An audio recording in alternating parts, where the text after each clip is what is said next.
call the meeting to order. If you would stand for a moment of silence, followed by the Pledge of Allegiance.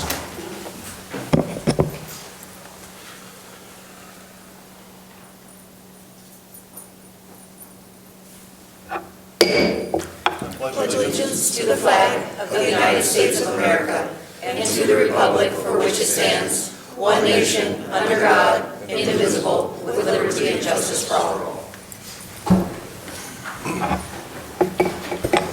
Welcome everyone, and welcome everyone watching from home. Madam Clerk, call the roll. Trustee DeVore? Present. Trustee Gett? Present. Trustee Kazam? Present. Trustee Goff? Present. Trustee Wigginton? Present. Trustee Weisenberg? Present. All right, we have a quorum. Good to see everyone. The next item would be approval of the Board of Trustees minutes from October 18th, 2022. I'd ask for a motion to approve the minutes. So moved. Second. I have a motion and a second. Any questions on the minutes or corrections? Hearing none, all those in favor of approving the minutes signify by saying aye. Aye. Those opposed? The ayes have it. We would be at comments from the audience. If anyone would like to address the board tonight, please come forward to the microphone. If you would give your name and address, and try and keep your remarks to 5 minutes or less, please. Welcome, Kathy.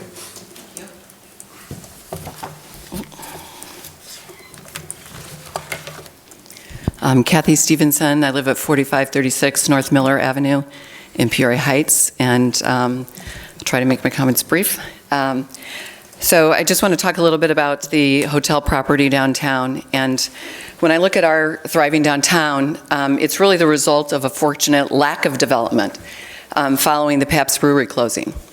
As a result, the late 1800s, 25-foot wide storefront buildings remained and later thrived because small businesses and restaurateurs recognized the convenience and the affordability of opening a business in such a small footprint with low overhead and the added benefit of wide sidewalks that add such important foot traffic. I'm here tonight solely because of my concern for the continued success of our downtown business district. We have so few opportunities to improve upon what already exists.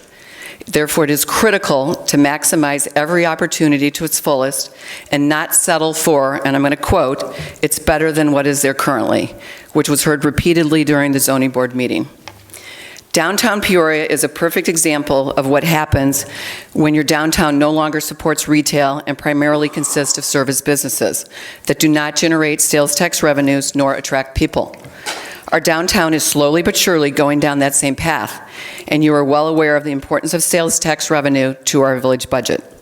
A few examples of where this is happening on the east side of Prospect. The corner of Glen and Prospect is now anchored by a service business along with two others in the same block when it used to be retail. The Samuel Condo building is rumored to become service on the first floor versus retail as planned. The former Smith Drug building initially and I say that the one on that side of the street, initially correctly had retail on the first floor, physician offices on the second. Now it's 100% service. The Springfield Clinic now occupies what was supposed to be a coffee shop. In the same block, a former restaurant is now a bank, and a former retail is now attorney offices. The 4500 building now houses a roofer on the first floor who occupies much of the limited street parking on Kelly. I could continue with the west side of the street, but I think you get the point. All of these examples have happened in a very short time frame, and the majority since the creation of the overlay district. And now the hotel property seems to be following suit. Ideally, service businesses should not be street facing nor on the first floor. Those prime spots should be reserved for retail and restaurants. Service businesses do not generate critical foot traffic and the sales tax revenue that comes with it.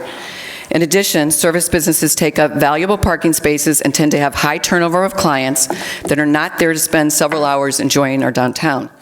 These businesses tend to be 8 to 5 when a vibrant nightlife is so important for our downtown. People like activity, and dark storefronts do not encourage activity. Kim Bilkin's staff was attracted to the Heights because of this activity. The current plan for this property does not reflect the village's vision nor Kim's vision for this property. They say a picture is worth 1,000 words. This, and I'll hand these out so you can see them closer, is a picture of our downtown with shops and restaurants and its unique nature. This is the plan that was revealed at the hotel groundbreaking.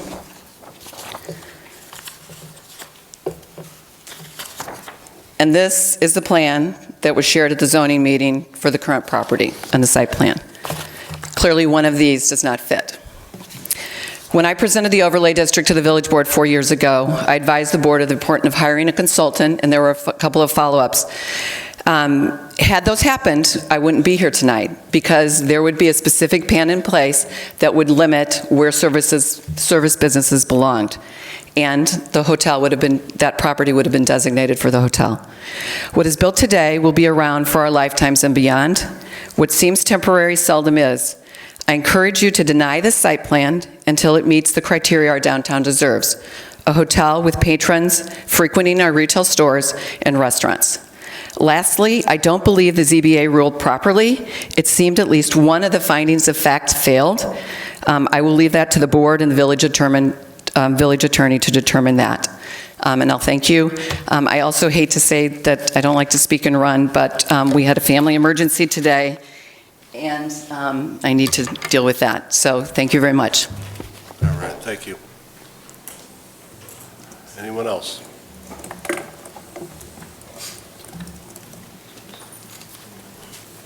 Hello, my name is Paul Corey. My address is 215 South Davenport Street in Metamora, Illinois. I'm the architect for the KDB Group. Just because there are exhibits presented by Kathy here, Kathy Stevenson, I just wanted to also present that we have an exhibit of the proposed project here that I would be happy to hand out. We had requested to have a visual presentation, but I saw an email this afternoon that was going to be denied.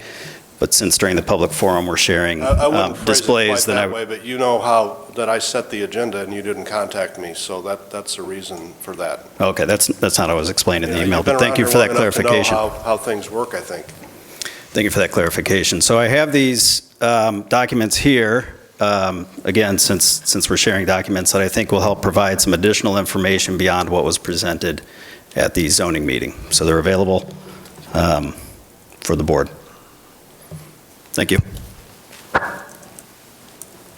right, anyone else under public comment? Becky?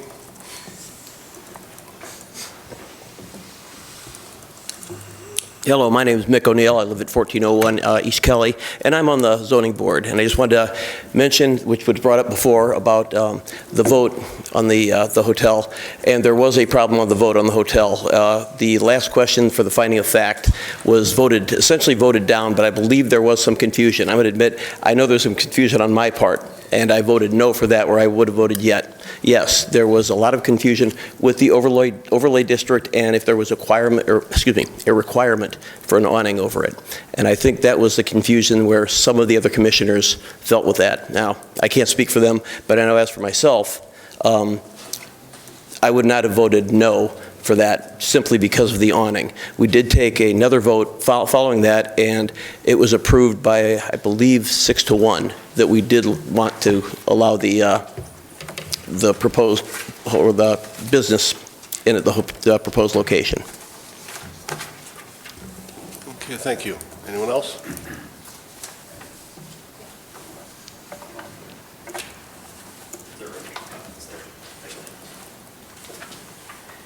Yeah, my name's Barb Chernowski. I live at 607 East Iota, and I am requesting permission to put a fence in my front yard for my dogs. It was denied because I'm on a corner lot. Where my fence is going to end, there is still 60 feet before my property ends that will not have the fence. My fence will not interfere in anything. Thank you, Barb. We'll let you come back up if you'd like. The board may have some questions when we get to your item. Oh, I thought I was supposed to. But you can continue speaking, or we'll let you come back up to at that point. I'll just come back up. All right? Anyone else? Public comment going once? Mayor Phelan, I do have Thank you, Madam Clerk. we received an email that was asked to be read into record. Dear Peoria Heights Village Board of Trustees, we write this letter in regards and in question of the proposed and planned development in the Village Restaurant and Business District along Prospect Road. We attended comprehensive plan meetings which had overwhelmingly popular suggestions toward more development in an area such as hotel, grocery, parking, and low-maintenance rental housing for those not wanting the chore of maintaining a home. The excitement surrounding the announcements of several of these suggested projects being planned, we made the decision to invest in the residential areas of Peoria Heights. Opportunities presented themselves east of Glen, from Glen south to Cyberling, and feeling great about what was ahead for the Heights, we chose to go deep. Both of us having other vested interests led us to choose to purchase these properties and one by one improve them by adding bathrooms, new siding, windows, bedrooms, insulation, porches, landscaping, etc. We felt this wonderful investment for many obvious reasons, as it was improved the value of surrounding homes and the Heights in general.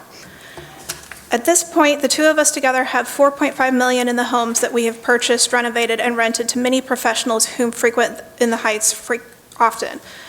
WBCI has purchased an additional $750,000 worth of property on Samuel, which they have plans in the future of renovating each house one at a time.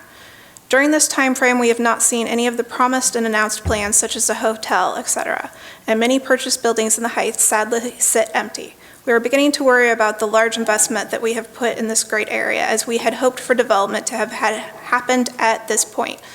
Obviously, hoping for appreciation in our properties. In our opinion, the biggest catalyst would be a hotel, bringing more people to the area, supporting the restaurants, bringing more restaurants, and improvements to streets, parking, etc.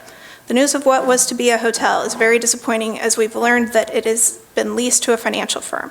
As we do love the Heights and we have put heart and soul into beautifying some of these dilapidated homes, we are concerned and choose to put on hold purchasing or renovating at this point. We appreciate what the Village Board has done to work hard at development and improving the Heights, and we hope greatly that the news of a hotel will happen sooner rather than later at the Prospect Mall location. Thank you for the opportunity to be a part of what has been and will hopefully continue to be a very exciting progress in Peoria Heights. Lori Pearl and Dave Williams. Is that all your written communication, Madam Clerk? Yes, thank you, Mayor. All right. Yes, go ahead, Alexis. You want to address the board? Please come forward. Welcome. Thank you so much. I'll be brief, just as a person that's had a little history in this type of situation and development, and someone that has seen it from afar. I feel that this is an important. I'm also privy to Mr. Kazam. You're well known, and you're well known to us. But just for the record, would you give name and address, please? Yeah, Alexis Kazam, 4831 North Granby Drive. Thank you.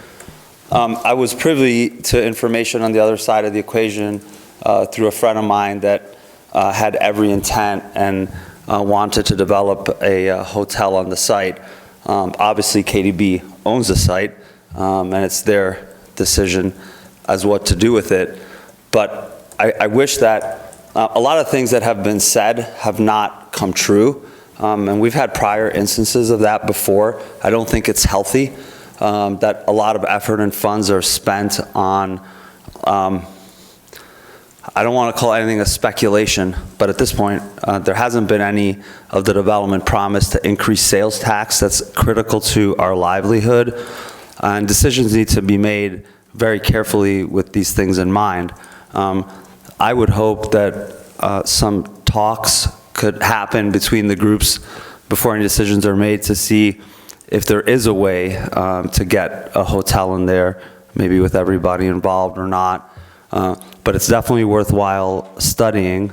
There is a willing party on the other side. I know this for a fact. And there have been conversations with KDB. They're, not considered at this point, clearly from the information provided. But the sales tax promise and the promise of business is important. And if one strategy has failed, then another comprehensive one should be presented and explored, but also addressing what has not happened and how the original intent would be addressed. That is probably the next smartest thing. So I just wanted to say that because it's pretty obvious, So thank you. Thank you. Anyone else? Public comment going once, twice. Comments from the audience are closed. We'd be at old business. Any old business come from the board? All right, we have an update on PH Samuel. Mr. Aldridge, I think you're doing this. Yeah, it's a good time to review the PH Samuel project with the board. Primarily, as you recall, The P.H. Samuel project involved the mixed-use building, 1310 East Samuel, but also part of the redevelopment agreement included a phase 2 of that project, which included some residential properties along Samuel, including what we propose to have townhomes and other residential development. So that part of the project was actually sold off by the developer. So that was one change to the agreement so the agreement has to be modified at some point, but that was sold off. But the point of that was both the phase 1 and phase 2 was supposed to generate TIF revenue that would ultimately support a street improvement project in that area. So that project originally was proposed from Prospect all the way to Constantine. During the project discussion, that was changed to Prospect to Columbus, primarily because the difficulties in financing of the project. So we have had an engineering group perform designs for the project with the new scope only from Prospect to Columbus. And so those plans are nearly complete. The engineers performed a estimate of cost. So with that estimate, we went back to our TIF consultants and asked, hey, can we fund this project, which includes really a reconstruction of that block, new curb, new street lighting, water main, storm sewer, that type of thing. Also included in the project was proposed utility undergrounding on the project. So our TIF consultant recently informed us that the existing project, the phase 1, the mixed-use building, could support approximately $1 million of funding for that project. Well, the estimate for us came back about $1.2 million. So that's the main part of this discussion is, and we can come back with more information, but how does the board wish to proceed with this? I think I would probably recommend we come back with, if it is your wish, you could say, hey, we don't want to, let's relook at this. Maybe bonding isn't the correct thing to do at this time. We could come back with a different funding plan, which could be more like pay-as-you-go, fund parts of the project, and then ultimately through the TIF and maybe other funding sources come up with enough funding to complete the project. So really there's every different option available to the board. The agreement does call for certain things with the developer, but again, that agreement has to be redone because there's some performance issues related to the agreement. Thank you. Are there questions, trustees? Wayne, we can borrow against other TIFs, is that correct? Yes, and this existing TIF probably has some available resource too in it. But I mean, again, if you put all your eggs in one basket, that's a decision. Do you want to fund this project and borrow from other TIF areas that may wish to fund other projects in that area? So there are other funding resources, but and then the one is to wait, pay as you go, save money in the TIF until you have enough money to fund that, or maybe use a different, maybe don't bond, maybe do more of a conventional lending. And that was in the original agreement, that we would do the pay-as-you-go. It wouldn't pay out until there was enough increment in the TIF. So, and that project, as most of you know, changed 3 times already for what it was initially going to be.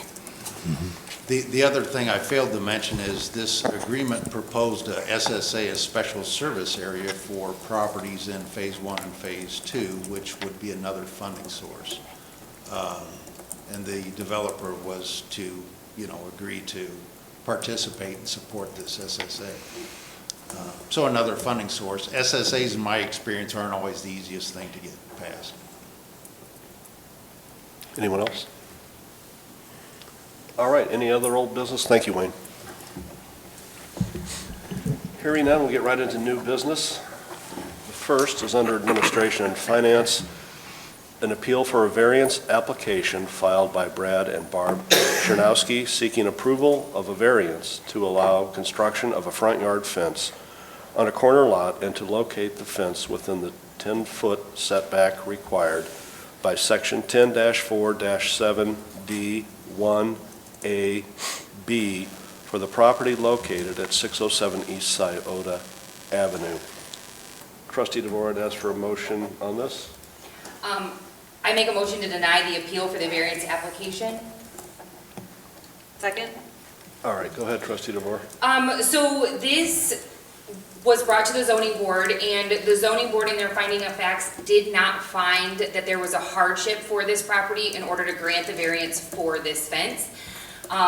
Sticking with the hard work that they do, I'm choosing to support them in that, as they didn't find the hardship. Obviously, Barb's here, so I don't know if you would like to add. Yeah, before we get discussion from the Yeah, board, sure. Barb, would you like to state again your case, please?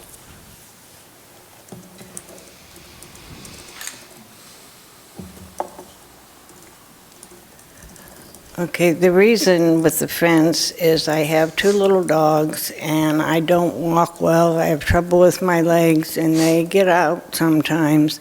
And if I have a fence, fortunately, the times that they have got now, my neighbors have got them for me.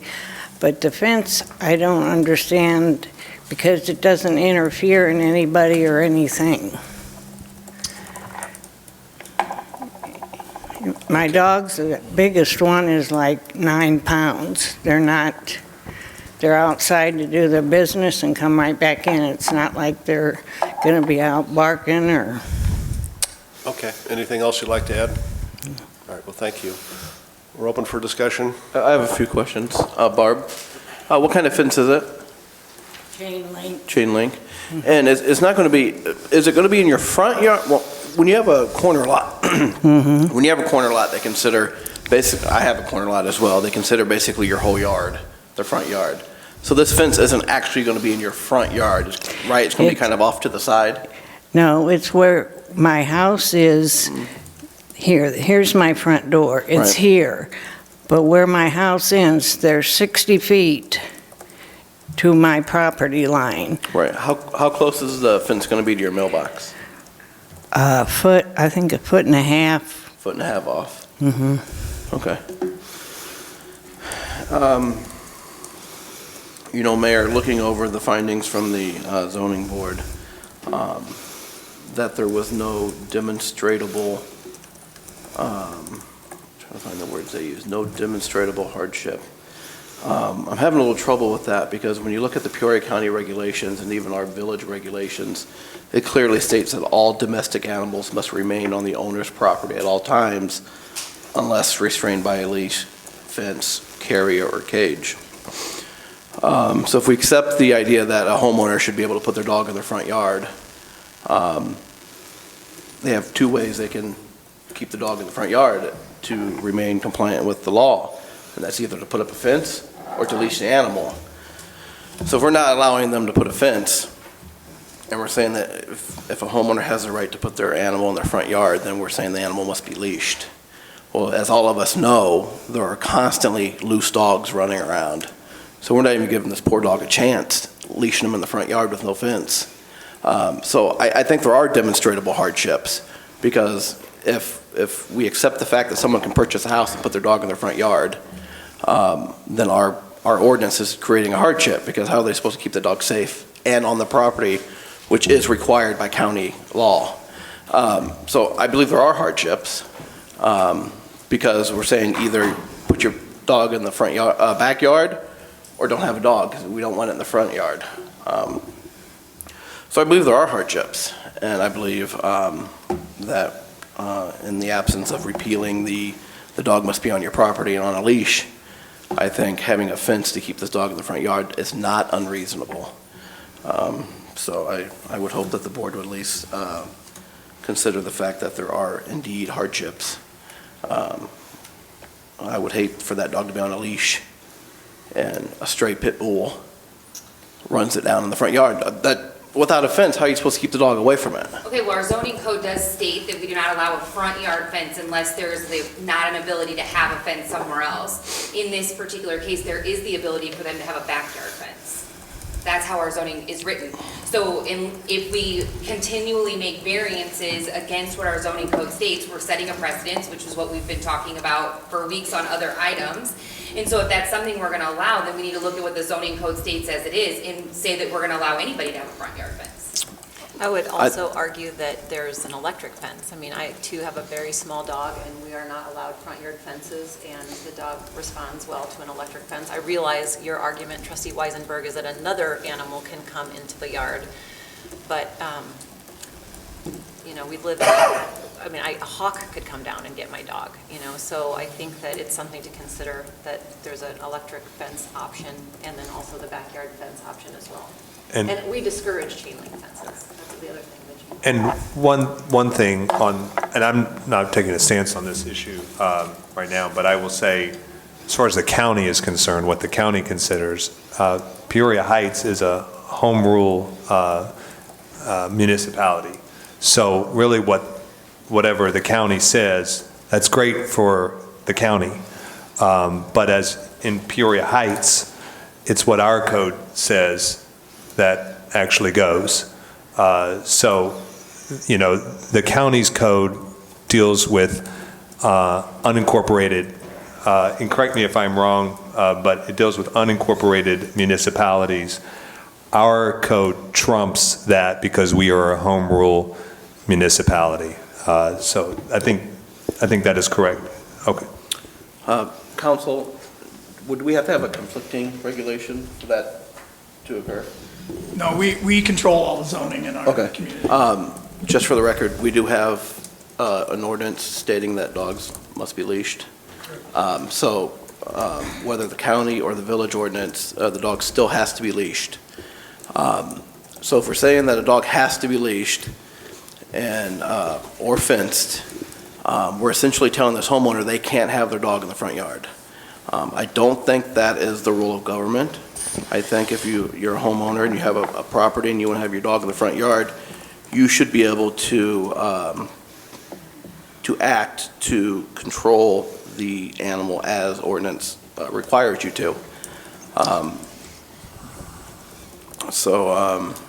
I think there is a hardship because we're saying that you have to control your animal, but we're not letting you control your animal in a way that avoids any unnecessary danger to that animal. So I would be in support of the front yard fence. Trustee Weisenberg, I tend to agree with you on personal property rights. I think that when you own the property, it is really up to you to decide how to,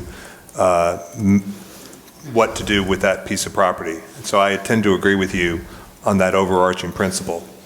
I think what I have on this particular issue is that from a safety perspective, as it is a corner lot. And I know Trustee DeVore, as well as Trustee Kazam, and I were on the zoning board, and this came in front of us, these type of things came in front of us quite often. And corner lots are very difficult because of the safety issue. So that's my fear on this, is from the safety perspective. But from the personal property perspective, Trustee Weisenberg, I certainly agree with you on that. But there's 60 feet from where my fence will end to the corner of my lot. So, and my next door neighbor on the other side has a fence in their front yard. Chief Sutton, would a chain link fence present any public safety issues? From a visibility standpoint, no. Okay. So it would be very vital. Trustee Goff, we'll come back to you. Trustee Goff, you had a point? I was just wanting to be clear. Is there an option? Did I understand there was an option for a fence in the backyard as opposed to the front yard? I don't have a back door. My door is on the side. So it's the same issue I'm having. If that door is open, my dogs are going to get out. If I open my front door, because when you come out my side door, you're on my driveway. I would have to get them back, And there's another sidewalk going this way that I would have to put the fence off that. But there's a chance that and one of my dogs won't go down the steps, so that it would be hard for me to carry her to get her outside.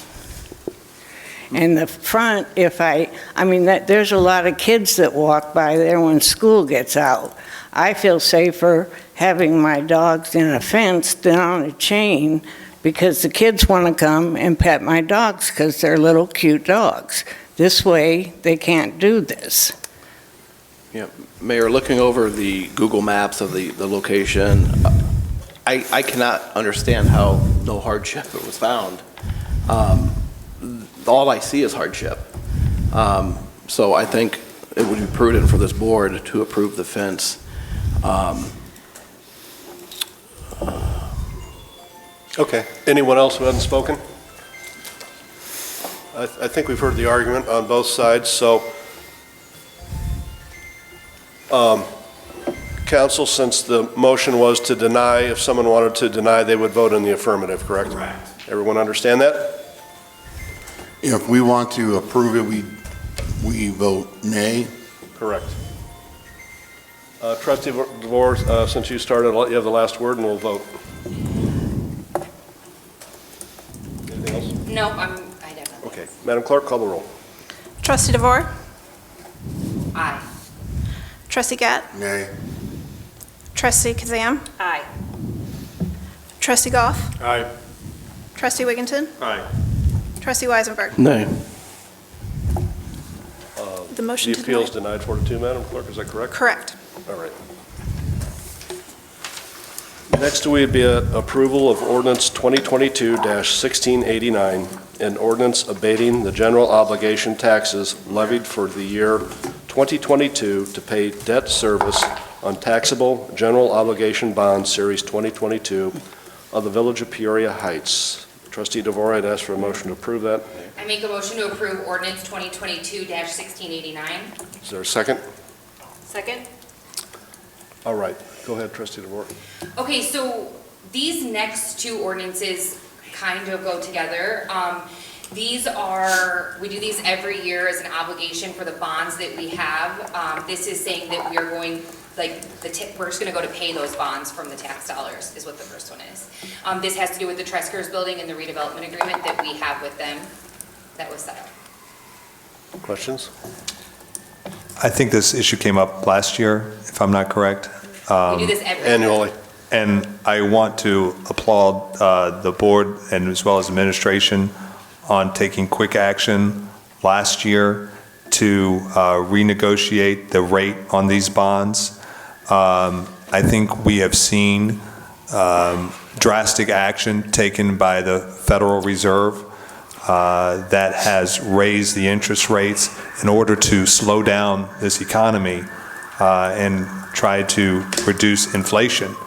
And I applaud the mayor as well as Administrator Sutton for taking quick action to keep our interest rates down to stave off any kind of economic hardship that we would face, that we may not be able to do this type of action. So I applaud this board, this administration, Mayor Phelan, for taking this action. Thank you, sir. I think council, you went into quick action. I think we saved several $100,000, was it? We did, and we beat the rate increase by days, not weeks.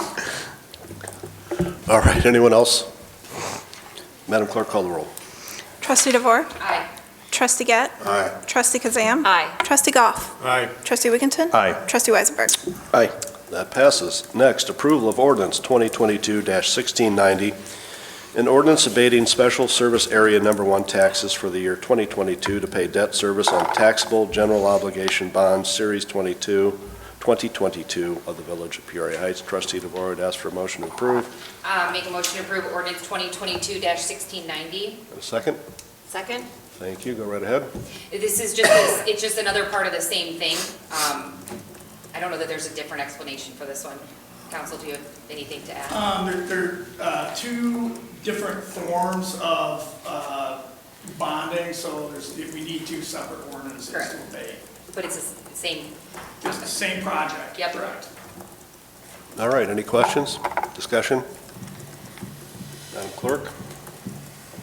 Trustee DeVore? Aye. Trustee Gatt? Aye. Trustee Kazam? Aye. Trustee Goff? Aye. Trustee Wigginton? Aye. Trustee Weisenberg? Aye. That passes. Trustee DeVore, anything else under Administration and Finance? I do. I have two other things I wanted to say. I had the honor to attend the Peoria Journal-Star's Best of the Best Awards banquet last week, and I was very happy to be among other business owners from the Village of Peoria Heights.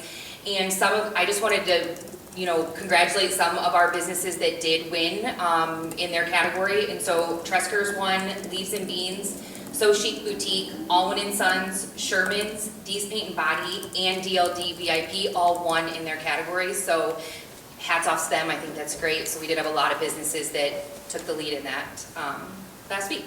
And it was in Sunday's paper if you had a chance to see it. Thank you. Anything else? That's Yep. quite a list. It was a list, so I was very excited to hear that. I know that in our last meeting, we talked about our relationship with Discover Peoria, and I did have my board of directors meeting with them just this last week.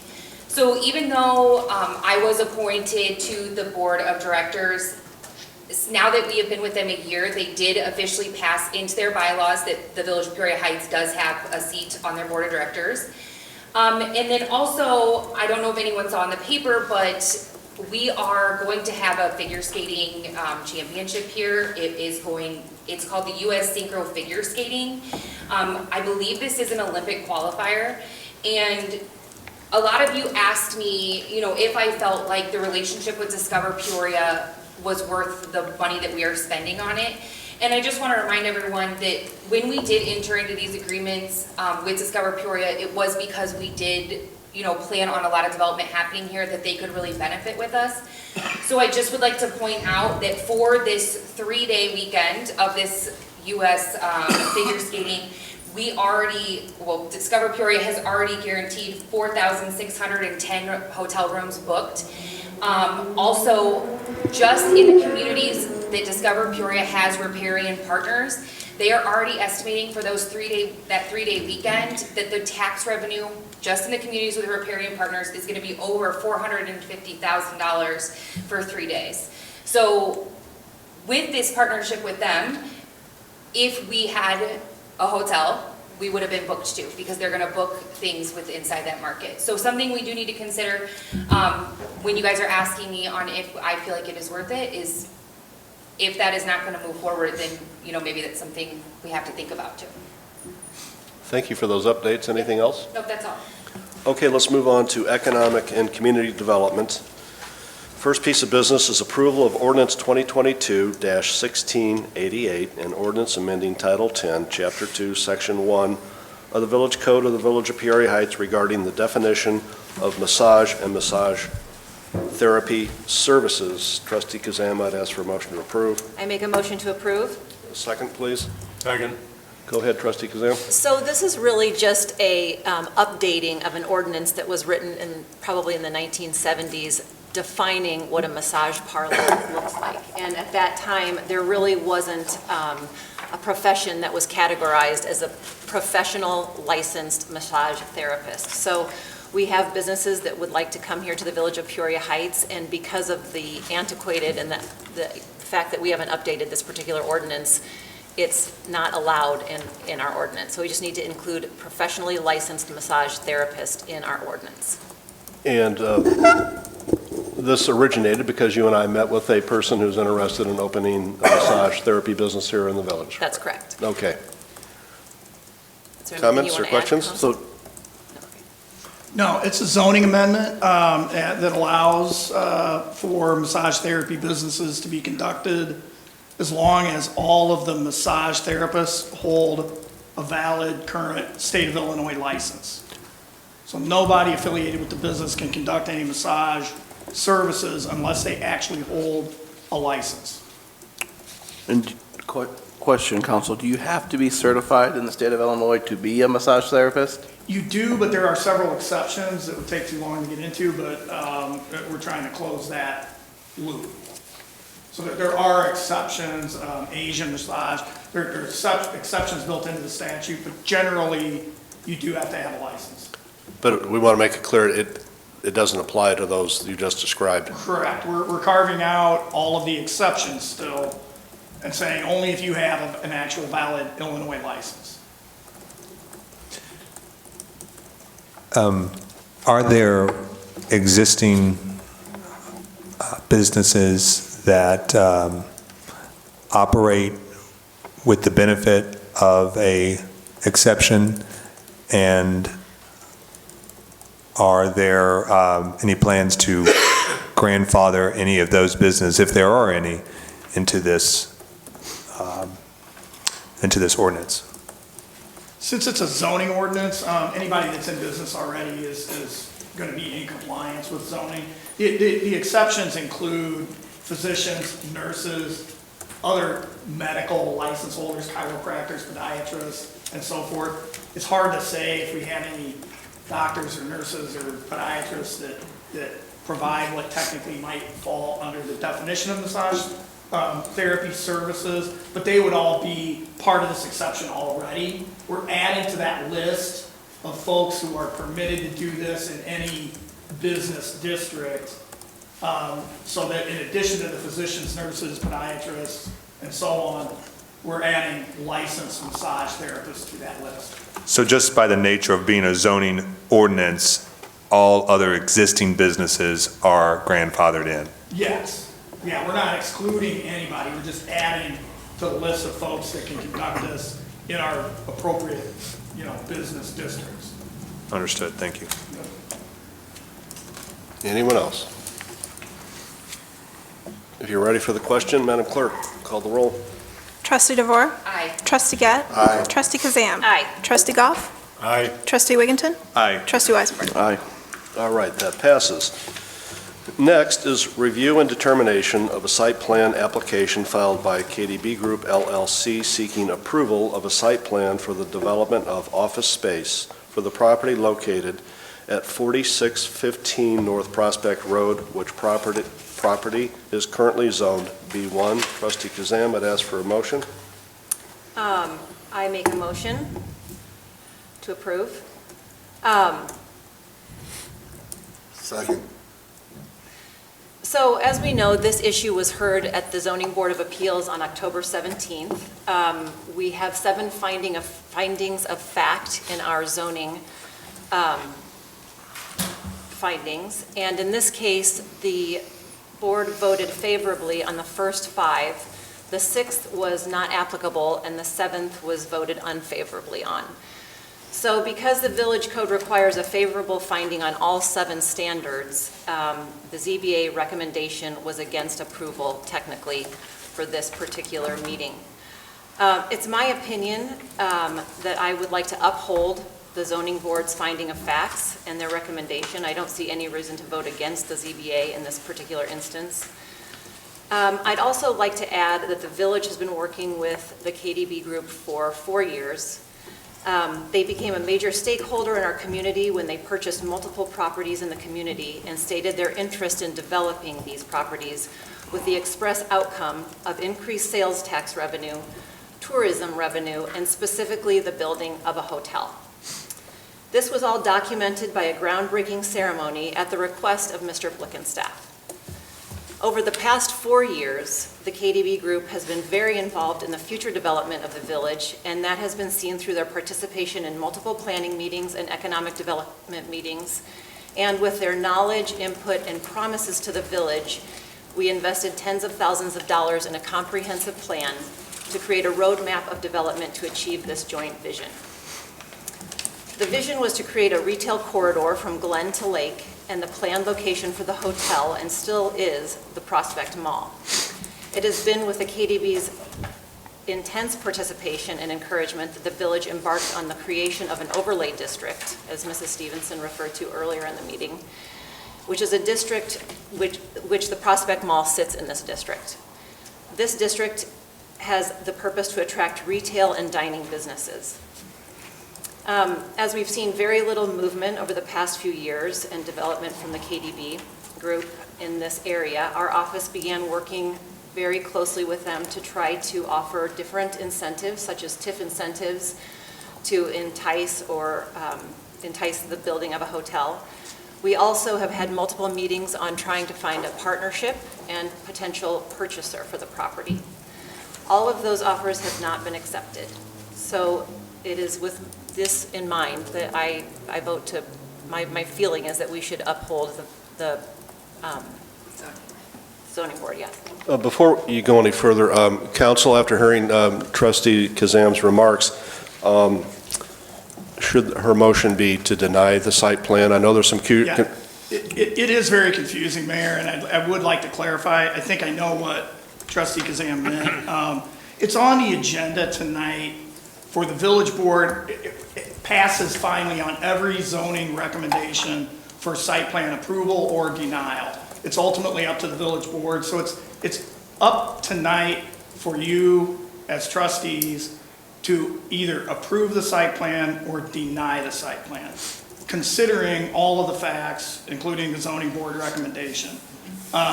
What confuses this issue even further is what trustee Kazam went through at the beginning of her remarks, where she mentioned that the ordinance requires positive findings, positive votes on all of the 7 standards, one of which didn't apply to this application, so 6 of the 7 standards.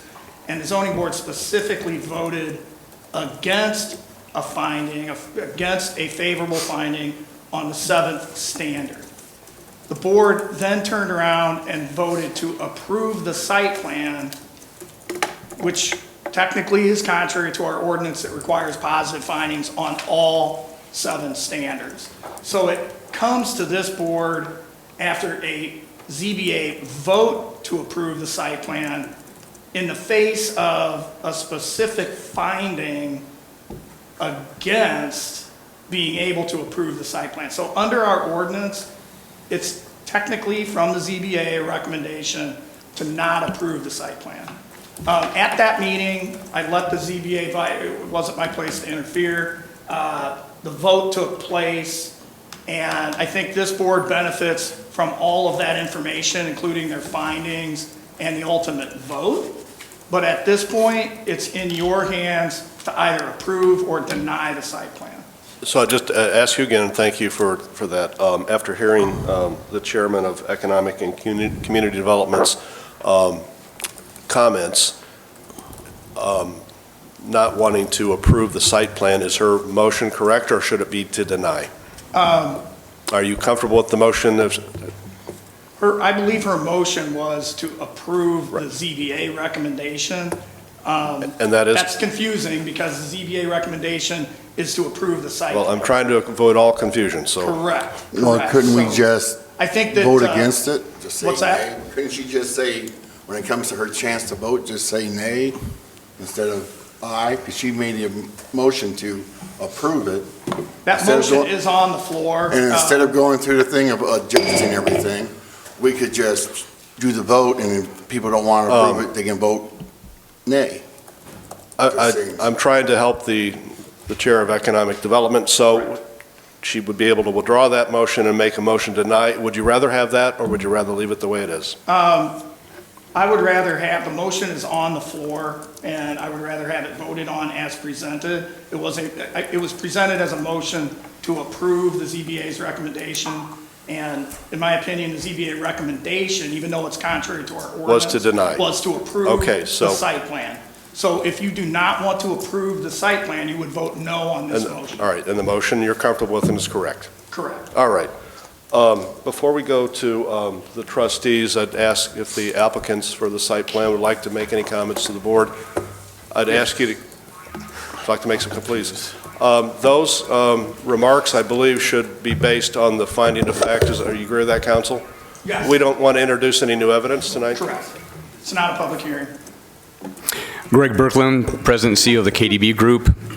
When Kim came to town, he met with everybody. He studied the Hassel Levine site plans that you had put together, you had hired out, and in that was a glaring notice of having a hotel. Kim was on board, still is on board on putting that hotel in. We spent several millions of dollars on that site. That site is still the same concept that Craig Miller put together, and then Farnsworth later put together. The hotel is actually behind the atrium, behind the Prospect Mall, in the alley. That's where it was located. That's where it's always been located. Mark signed off on it. I wrote a check for $200 for that alley to be vacated. So that alley has always been where the hotel was. Nothing has changed. And it is correct that that is B1 on both sides. The left side, I would say the south side, was always going to be a restaurant. We've already still had several restaurants coming to us wanting to put a restaurant in there. The north side was always kind of in limbo between maybe a spa or office space. And again, that's B1 too. And now we have the opportunity to phase this project in and put a very well-known financial institution in that building. And I do want to make a correction. Last time I was up here, I said that they would have between probably 10 to 15 individuals coming in their office per hour. That's incorrect. It's actually 15 people per day. And they're actually in downtown Peoria, but coming up here to Peoria Heights, that they feel that their traffic will increase even more. So, you know, Paul can kind of talk a little bit more about what we're asking for here, but again, there was also, you know, reference that we had shot down a developer. I've got it in my text messages that the developer that these individuals are talking about wanted to put a long-term nursing home there. That wasn't Kim's plan. That's not our plan. That's not what we wanted. We wanted a hotel. So I have it here in writing. They also asked me what, you know, I would sell the place for, and I said, I have in it $1.3 million for hard costs. That doesn't include any outside fees or anything else like that. That individual said, yeah, we would like to buy it for 1.3, and we said, no, we're not interested in selling it for 1.3, and we're not interested in putting a nursing home in there. That was never our plans ever, to put a nursing home in there. So there's been a lot of chatter back and forth. Our stance is still that we want to move forward with Peoria Heights. We embrace Peoria Heights greatly. It's a walkable, safe community. And again, that's all because of Chief Sutton and his group, that people come to Peoria Heights. So, you know, I just want to let everybody know that, you know, when we came to this, when our architects and everybody else came together and we had this go out to bid, it came in at $28 million. $28 million. I did reach out to that developer that Mr. Kazam spoke of, and at that time he said that was extremely high. It doesn't pencil out. There's no way that he'd be, you know, in on that. So that's why that did not happen. So I just want to set the record straight. But then again, tonight we're just, you know, voting on the site plan. It still basically looks the same. We're still using the same north and south side as we intended it to be.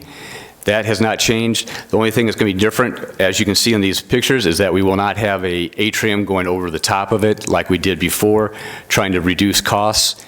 And I have been, during this pandemic, that has stopped and crippled everybody, still moving on and working on the project itself as far as abating it, getting it cleaned so it's ready for us to either put tenants in and also for the future hotel in the back. And I'm still working with different franchisees now as we speak, trying to figure out a way to make this work and get it from the $28 million down to probably about 10 million less. So it's not something that we have stepped back from. We're still moving forward. You know, if I've been isolated as far as not keeping everybody abreast of what's going on, I'll take full responsibility of that. But, you know, we're still committed to Peoria Heights and have been. We did the Betty Jane. That's doing very well. Gray Boy Lofts, same issue with that. High overruns on that. That's $17 million. We had 10 apartments on top. The cost of that per apartment was $600,000.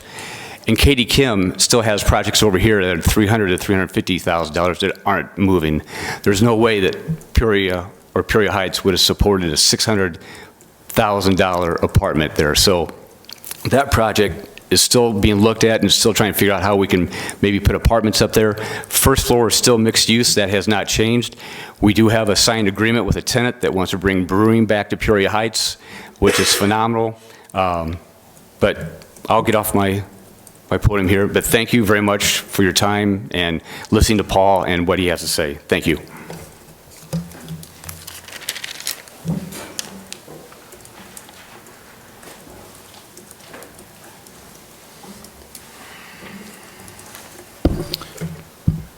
Thank you.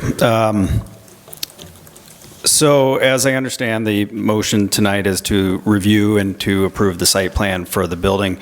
I just want to point out, you should have a copy of the site plan, or if you don't have a copy, I have a copy of the site plan here, if needed. The site plan ultimately remains unchanged from where it is today in Phase 1 of the project.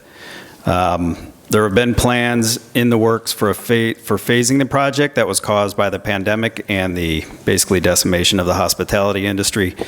And so in order to keep the momentum going on that property, we developed this Phase 1, Phase 2 approach. And I think it's still an exciting project. It's still a very positive thing for the village. And ultimately, a result of the pandemic that I think was difficult to anticipate, and as well as the economic hardships that came along with it. We're still in a period of high construction costs, and so that's being evaluated while the KDB group continues to talk with different hotel flag hotels and other potential hotels who would be interested in the property. The site plan itself, what is up for consideration tonight is that the two existing buildings remain the same. The courtyard in between the buildings would actually be replaced, and a basement would be dug between the two buildings, and then a roof, an occupiable roof would be built on top of that. That additional square footage to the buildings is key because it's an additional investment in the buildings, an investment in the property and the heights, and it helps to free up main floor leasable space. They're both pretty small buildings, and we're trying to maximize the good leasable real estate on the main floor. And so this basement space is going to house new mechanical rooms, electrical rooms. Those are new services coming into the building. Common bathrooms. There'll be a wheelchair lift for handicap access to the basement, which doesn't exist today. So that's just a little bit on the basement, which doesn't necessarily have direct bearing on the site plan.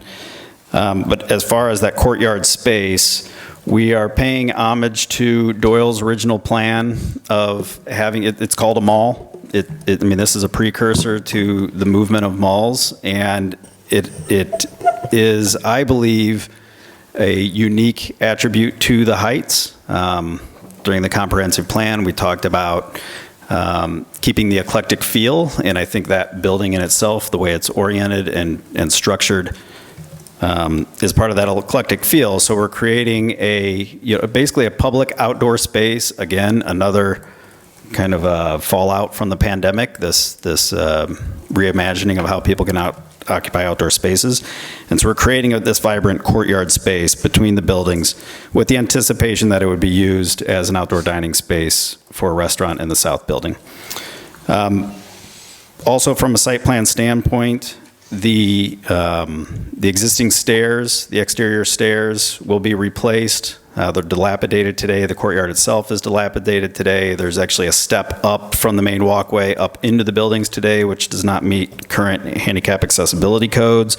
We're providing a handicap accessible ramp from the parking lot on the west into the courtyard space, so that would make the south building for the first time handicap accessible, since that has never existed.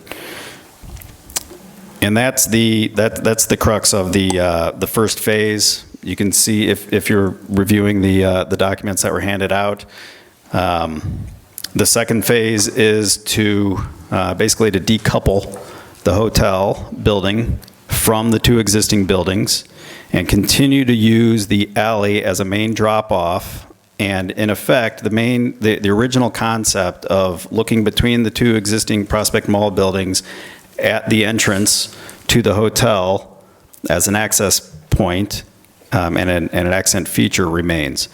And the way that the hotel is designed is that patrons who would be leaving the hotel to go to Prospect Road for the restaurants and entertainment would leave that door that's between the courtyard and actually walk through the courtyard as their access point to Prospect Mall. So that's the concept. And I think the motion on the table has to do with the site plan. If there are any questions, I'd be happy to answer them. All right, thank you. We'll open it up for discussion amongst trustees. Trustee Kazam, I'd let you go again since this is your committee. I don't have any idea how much the square footage is. It's not written on here as far as I can see of the actual footprint of the hotel, phase 2. But I see that you're showing it at 4 stories high. How many rooms do you expect to get into a 4-story building on such a small footprint? Would that be like a 40-room hotel? Boy, I think we're 57. We were working between 54 and 57 rooms. So it's actually the same footprint of the hotel tower as it was in the version we were working on early in the pandemic. I do believe in some of the conversations that Greg has had with some of the boutique lines of the flagship hotel brands, that they may be looking at more rooms as a minimum for their requirement. I think it would be pretty difficult to get a flag that would be amenable to doing something under 50 rooms without going higher. Beth, you're absolutely correct. There are actually, at first when I was looking with the Marriotts and those types of companies, they were wanting, like a 10-story building, massive amount of rooms, but I found a hoteler that is looking at 100 rooms, and I'll be honest, I never even thought about an exit plan in case Kim or myself is no longer here. What happens? Who would buy a $28 million hotel that only has 57 rooms? There's no pro forma to it that begins to pencil out. It pencils out maybe 28 years out. So that's why, speaking with these individuals, they're saying that we should really look at something that is at least 100 rooms, and they have already more or less a plug and play for that space that we have. What that does for our group is then we're able to sell that off to REITs. We open up a whole new array of individuals that would purchase this in case anything happens to the KDB group or to Kim. There's not someone that's trying to finance a piece of property that's exorbitantly high. So, Well, I mean, the reason I'm asking those questions is I guess I just don't understand the impetus in keeping these buildings, these original Doyle buildings. And believe me, I'm a lover of architecture and I appreciate Doyle's architecture, but these don't look anything like they were originally constructed. So you're spending all this money and effort keeping these original buildings and then building a hotel behind. We're seeing it at 4 feet, but you're now saying that we really need 100 rooms, so that's going to be an 8-story hotel. no, they said they actually can do it with 5 stories, so it'll be almost mirroring the same rooftop as Larry Herman has across the street. So this at 4 stories is 50 rooms, but you think we need 100 rooms in order to get a flag? No, in order to be able to resell it to REITs to other people. Otherwise, it's non-marketable. And if something happens, like I said, to either Kim or myself, and it goes in disrepair, I'm just thinking worst case scenario. If there's not, funds available when Kim passes, I'm sure his heirs will get the funds. I'm just being honest and open. It's just, Sure. I don't know how I'm just trying to spatially understand how you're going to get 100 rooms in this hotel with this footprint without going really high. No, they've told me 5 stories without a problem. Okay. With the footprint that I have already. Okay. All right, who's next? I'll go. I think in one of your updates, you had told us that you had already talked to a company that would be willing to come in. What happened with that? Excellent question. I hired them. So they work for me at San Cody Lakes. This is a Columbia Hospitality Group, and they're the ones I brought on board very early on. They're from Bozeman, Montana. So they've been working with Craig Miller and also with Paul and his team as far as the build on this. And so they specialize in boutique hotels. So that's... But they're operators, not builders of hotels. That's correct, yes. But they're transitioning into it, from what I understand. So then the idea would be that you would build the hotel and then you would employ them and they would run the hotel? That's correct, Okay. yes. If I may just add that KDB Group had hired Columbia to work on the atrium hotel. We were having, so while they do operate, they are often also involved during the design of the hotel because they have so much experience with hotels. And so we were having, Farnsworth Group was having weekly meetings with them and reviewing plans, choosing a different portion of the building to review and to discuss and to basically make better. So if you're only doing phase one at the top, like at first, right? Can you explain to me why you needed the parking variance that you took to the zoning board? I guess I'm not understanding that. Oh, Steve, I don't know if he's, I'll say what Steve said at the zoning meeting. He wasn't sure if he. The parking is what's there now, so the variance in the parking, the villages. Steve, I'm sorry to interrupt, but people at home watch our video, so they can hear your comments. I'd appreciate if you use the mic. Thank you. So the village's standard for parking is a 20-foot deep by 9 feet, I believe, parking space. When you angle those parking spaces, you don't get 20 feet in depth, or there's no place to actually measure that from. So the variance was, we're going to put in angle parking, which is what's there now, and we're going to basically dimension them. They're all 9 feet wide, and they're all adequate to park in.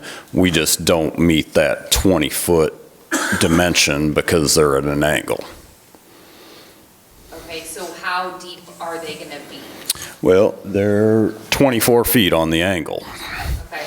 So they're over 20, but you don't have a full 24 feet to work with because you'll back. In other words, there's islands down the middle of the parking lane, so the truck or the truck can hang over the island, so the tire can be right up next to the, probably a parking block there, but can be right up next, but then the back will hang over, if that makes sense. Okay, so are they're going to be reverse in spots only?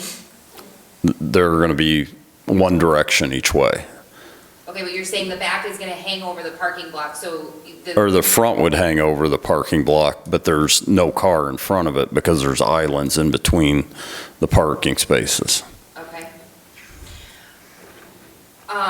So for phase one, does that, so you would be updating the north and the south building at the same time, or you would only be updating the south building to begin with because that's what you have currently leased? We'll be updating the north building because it has a lease, and we'll be upgrading the courtyard and the. Hold on, I'll correct that. I'm on the building side, he's on the side. The construction documents that we're preparing are it's for the core and shell of both buildings. So the exterior of the south building will be renovated just at the same time as the north building. And so the south building is being prepared. We're creating a shaft for a wheelchair lift in the south building, but not putting the lift in yet, as an example of how we're thinking about the sequencing of the two sides. Okay. They will mirror each other. They won't be different from one another. They'll be both the same. Okay. So I've heard lots of people talking about how one building would have a restaurant in it. So do you have any restaurants that have submitted LOIs or anything that would put a restaurant there, or we're speculating at this point? It's been shown several times by different restaurant companies or family-owned businesses by Julie, so we do not have an LOI, but there's strong interest. They'd like to have a tenant or an anchored tenant, which would be the financial firm that we're looking at. Okay. And then do you have a timeline for phase two? Or like a timeline for completion of phase one and start of phase two? Phase one will be started as soon as you approve this. Mm-hmm. When will it be completed? August of '23. Okay. And when would phase two start? Phase two, that's up in the air. I can't commit because of what I've been going through for the last 2.5 years with COVID. And now I just don't know. I can't be, just being honest. But I'm still trying to diligently work with the companies out there to see what we can do. I just don't have a specific time frame yet. Okay. That's all. Anyone else? Okay, I'm confused, which isn't a big accomplishment to confuse me, but when you started off, you were talking about the rooms are going to be up to 57 rooms, and then by the time Trustee Kazan got, we're talking 100. So how many rooms are we talking for this hotel? I think it depends on, so the conversations are in the works. We have, Greg has been talking with some different hotels, and it's going to, each hotel is going to have a different sort of minimum, different thoughts on that. There's also been, discussion of partnering, and I know there was discussion earlier on partnering. I know Director Aldrich had also reached out to the KDB group about kind of co-sponsoring an RFP that the village and KDB group would work on together to help solicit a partner in the project. So it's which I think KDB group is still very open to doing. I'm glad you brought up Mr. Aldridge's recommendation, because I sat in on that meeting, and he also strongly recommended you did not enter into a lease on this property at this point because it would inhibit the RFP. Is that not correct, Mr. Aldridge? Yeah, that's correct. I mean, you assemble a property typically for development purposes and in this case, for a hotel. So anytime you separate it out, it may limit, or encumber the property for a potential developer, in this case, a hotel or an operator, to use that space. So you recommended his advice, but you didn't tell the whole story that he strongly recommended. Yeah, that's new. That's the first time I had heard that. That is the first time I had heard that. I will say, when we were working on the hotel as the combined hotel with the atrium space, one thing that we recognized is that with the amount of, I'll call it common space, you think about a typical hotel and the amount of common space that it has, that with trying to use these two existing buildings as part of the hotel, it was far more common space than you would typically see for a hotel with that many rooms. And that was part of the economic challenge of it, I believe. And so I believe that by separating the hotel, a hoteler is able to look at the hotel tower as its own standalone development without the extra consideration for the additional square footage of the existing buildings. And I think it lowers the overall cost between the different properties, and I think that helps make the project more viable from a funding standpoint.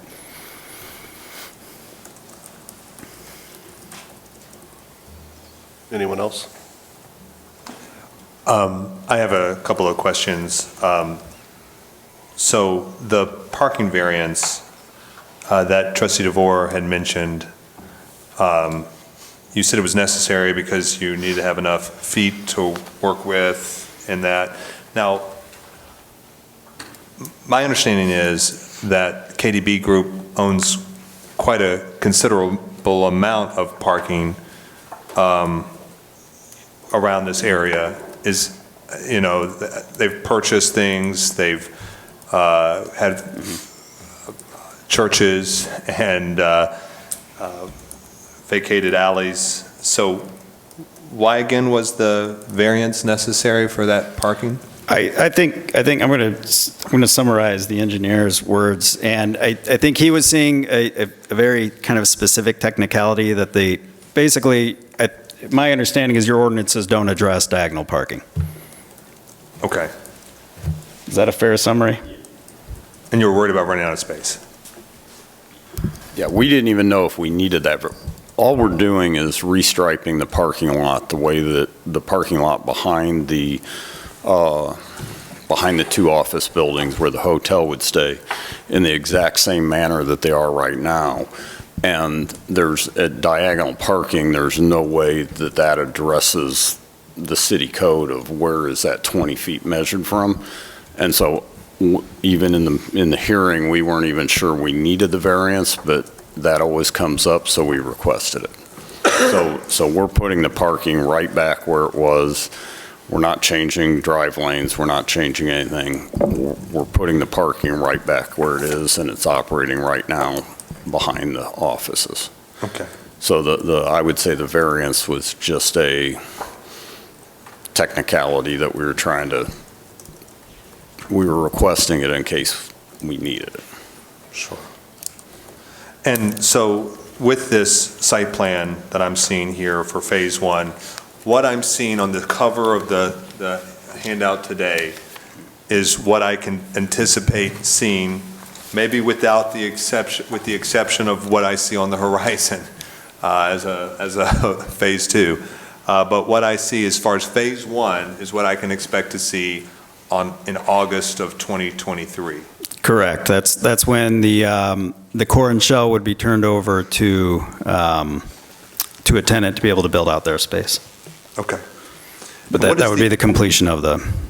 As far as the current tenant for the north building, when are they anticipating in being able to take? I believe January 1st of 2024. Okay. Is that correct? Yep. And so you mentioned weekly meetings with a hotelier that you were having from the Farnsworth perspective? Yes. Is that still happening? Are those still occurring? Maybe not on a weekly basis, but on any basis? No, they're not. I think during the pandemic, when the project was put on hold, that's when those conversations ceased as well.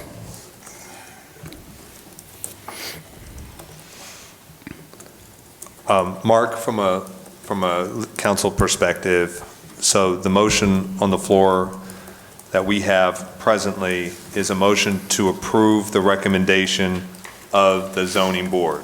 Correct. And if we read on the recommendation here, site plan approval motion made by Mick O'Neill, seconded by Rick Pitzel. And then that was approved, 6 ayes, 1 nay. That's right. Okay. So just like any motion that's on the floor, it's always subject to an amendment if somebody sees fit to clarify or remove any doubt. Right. Not suggesting what you do, but it's always subject to amendment. So with this motion, and my question to you, Mark, is the motion is to approve. If it does not get the requisite votes to approve, what happens at that point? Does there need to be a separate motion at that point for the alternative? There's no requirement that anybody make any motion, so no. So It would fail for lack of approval. Correct. Okay.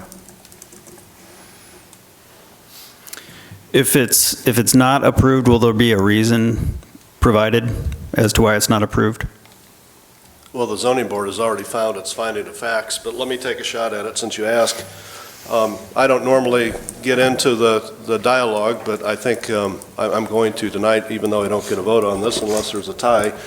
In my mind, it's inconsistent with the comprehensive plan. So I think all good organizations have documents, they have a mission, they have principles that guide the organization, and we do as well.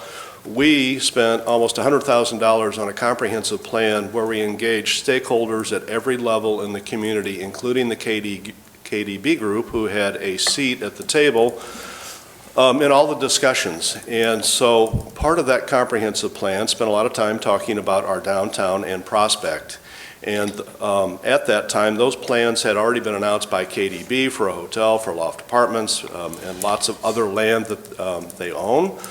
So that plan was adopted by the board with lots of community input, and from the comprehensive plan, we went on to a strategic plan that the board adopted itself. And one of the highest priority goals coming out of that strategic planning session was to hire someone to facilitate all of this. That is why Mr. Aldridge is sitting here tonight. He has a lot of experience in building hotels and developing. He worked for the town of Normal for a number of years, brought the intermodal to Normal, a couple of hotels to Normal. And so we hired him for that purpose, to do community development and economic development. So, and I mentioned a meeting that occurred a few weeks ago, maybe a month or so ago, and Mr. Aldridge strongly recommended to the KDB group that you not enter into any lease at this point because it could inhibit others from taking an interest in that site and developing that site. We also have an overlay district and a business development district, and here in the village we have strived to lower property taxes. We've lowered the levy the last 2 years based on sales tax. So we're always trying to generate sales tax, and everything along the Prospect corridor should, in the best practices, should generate sales tax. We're adding police based on sales tax. We're trying to fix roads based on sales tax, and we've got great needs when it comes to water infrastructure, probably in the millions, where we have to generate sales tax to pay for all of these things. So it's critically important to the village to generate sales tax. And finally, we have a plan for a streetscape for Prospect, and Congressman LaHood put us in the pipeline for $2 million in the first phase. And when his chief of staff called me, Brad Stotler, he wanted to know and see, and Congressman LaHood wanted to see the comprehensive plan for that corridor, which included loft apartments and a hotel. And that is in part why we were successful in gaining the $2 million, because the hotel was part of it's almost the cornerstone of everything that's going to occur on Prospect. So again, if there is a reason, it's because of the finding of fact and the inconsistency of what guides us here in our decision-making as a board. I hope that answers your question.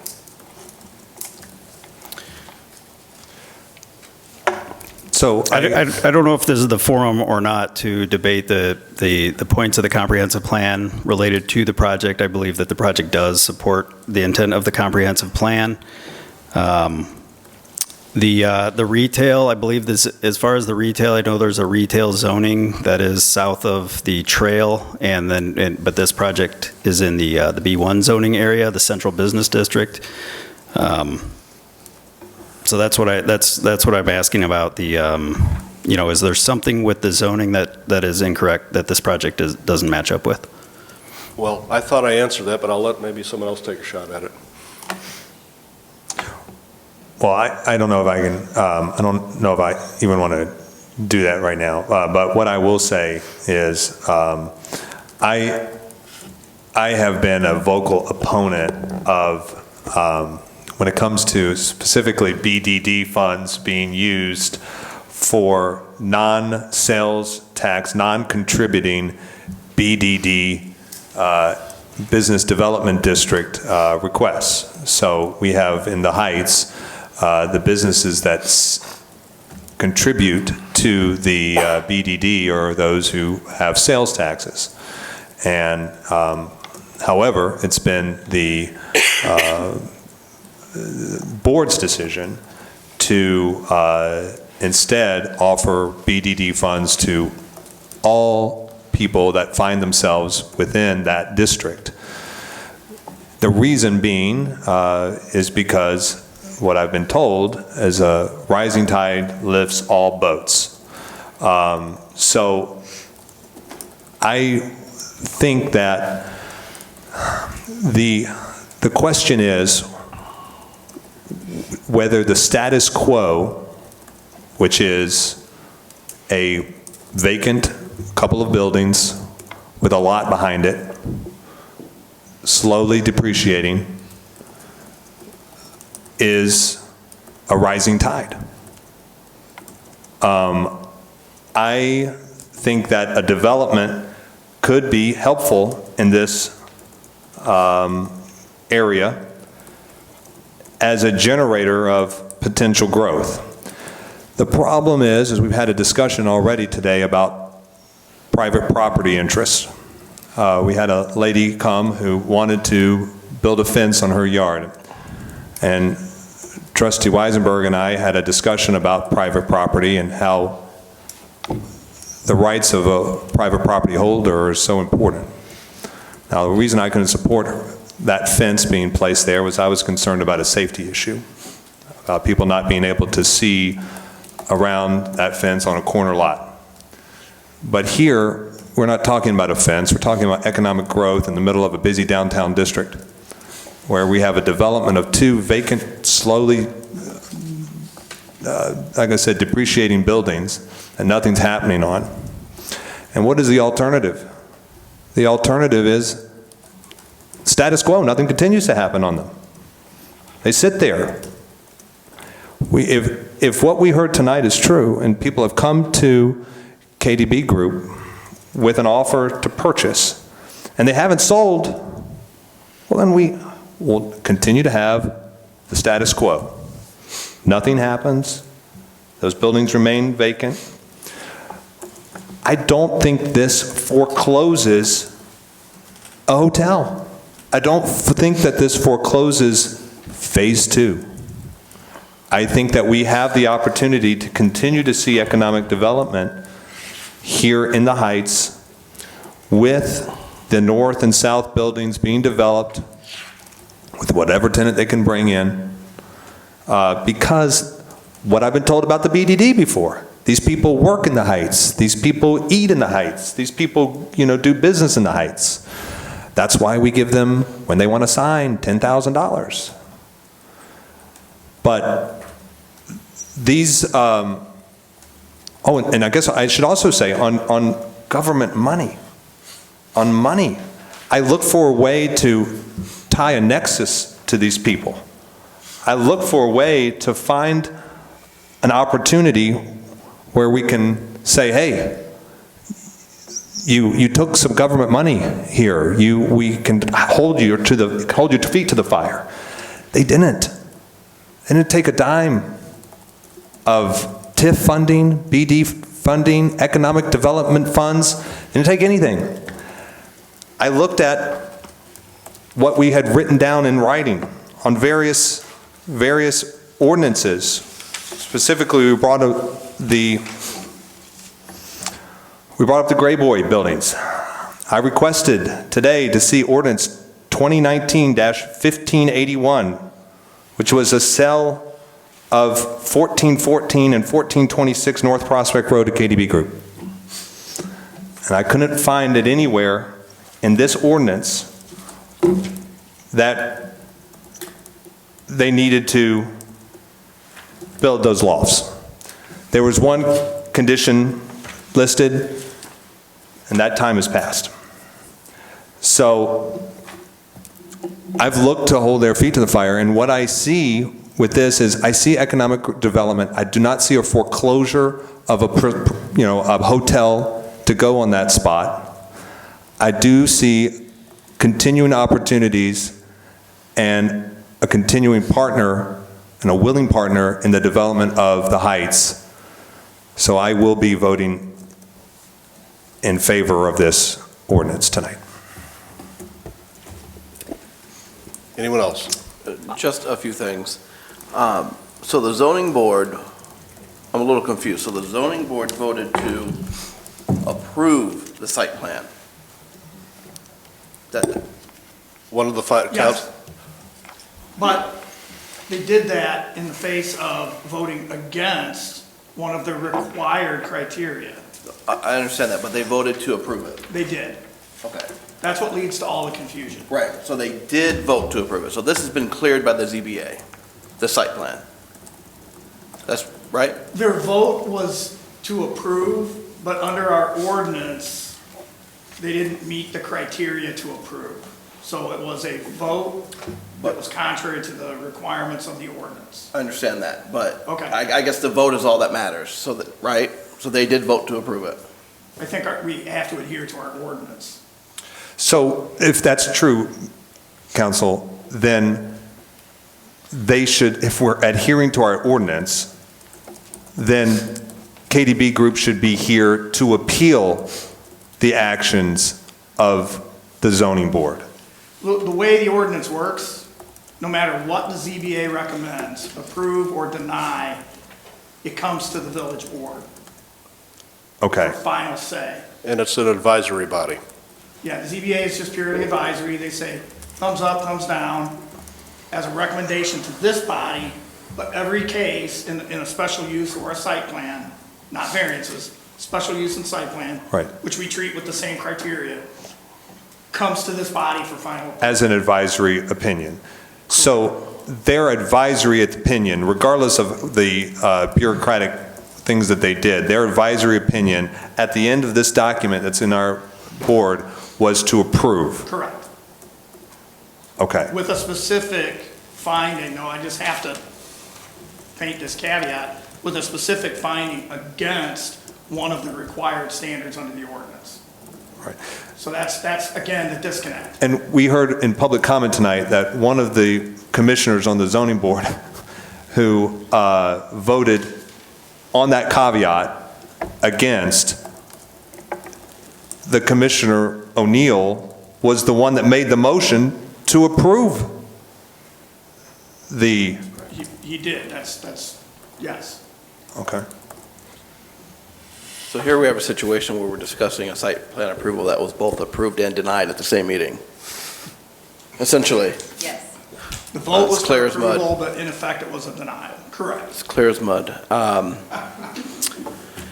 then I too also think private property rights are important, but just because it was mentioned, I would like to just state for the record that the public safety issue with the little dog was settled by the police chief, who said there was no public safety issue with the fence.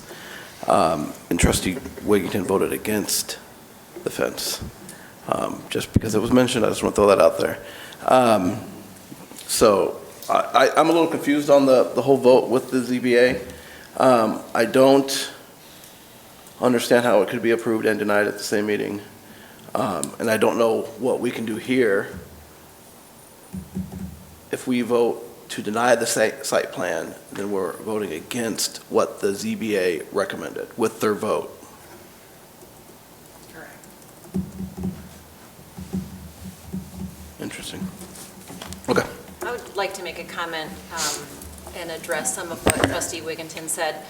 You know, we heard this evening from a resident, Mrs. Stevenson, who said that hearing at the ZBA that something is better than nothing was expressed multiple times during that meeting. And it kind of makes me sick to my stomach to think that we are considering that as an actual win when we have spent years having conversations about what the goals for this village are, years for what the needs are as far as sales tax revenue is, working hand in glove with major stakeholders in the community. And I just feel like shame on us if we didn't put it in the purchase agreement or the sale agreement, that we didn't make it a requirement to have that development within a certain amount of time. And I hope that this board, we weren't necessarily part of that, we weren't on the board at the time, but we take this as a learning lesson, because I don't want to be in this situation again. Well, and to raise your point, I don't want to paint any prior boards as remiss in doing that. They did. There was a time limit for that to be rectified, and that was not done. So that is water under the bridge. Yeah.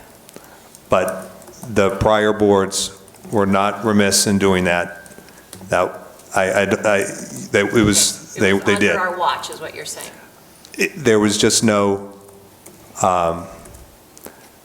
we had the opportunity after 1 year to repurchase the property at the sales price if done within 60 days, and that was not done. Well, I mean, I would like to say that a few things. One is that I think that, you know, we are all operating in a trusting situation where we believe that what people say they intend to do is what they intend to do.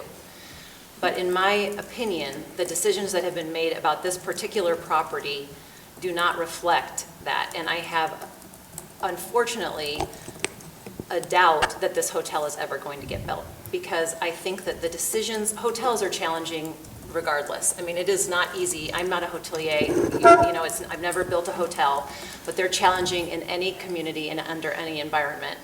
But the decisions that have been made to inhibit an RFP in response to an RFP or to build a hotel in this location make me very suspicious that this may never get built. And I just feel like the work that we've all done, the amount of money that's been put into the comprehensive plan and the hotel studies and the work along Prospect, it saddens me to think that we aren't standing up for what we expect to get out of these different agreements. I kind of would like to add to what you're saying, Trustee Kazam. When we sat on the zoning board too, it was very crucial that this overlay district was put into play.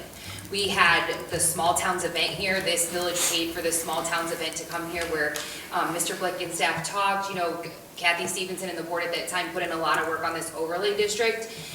This is the first major development that's happened in that overlay district. I would, you know, very large, and instantly we are already making concessions to not follow what that overlay district said. The reason we did that is because there's extensive studies done on how, if you keep things looking the same, how it generates a flow of how traffic and population are gonna move down the sidewalk.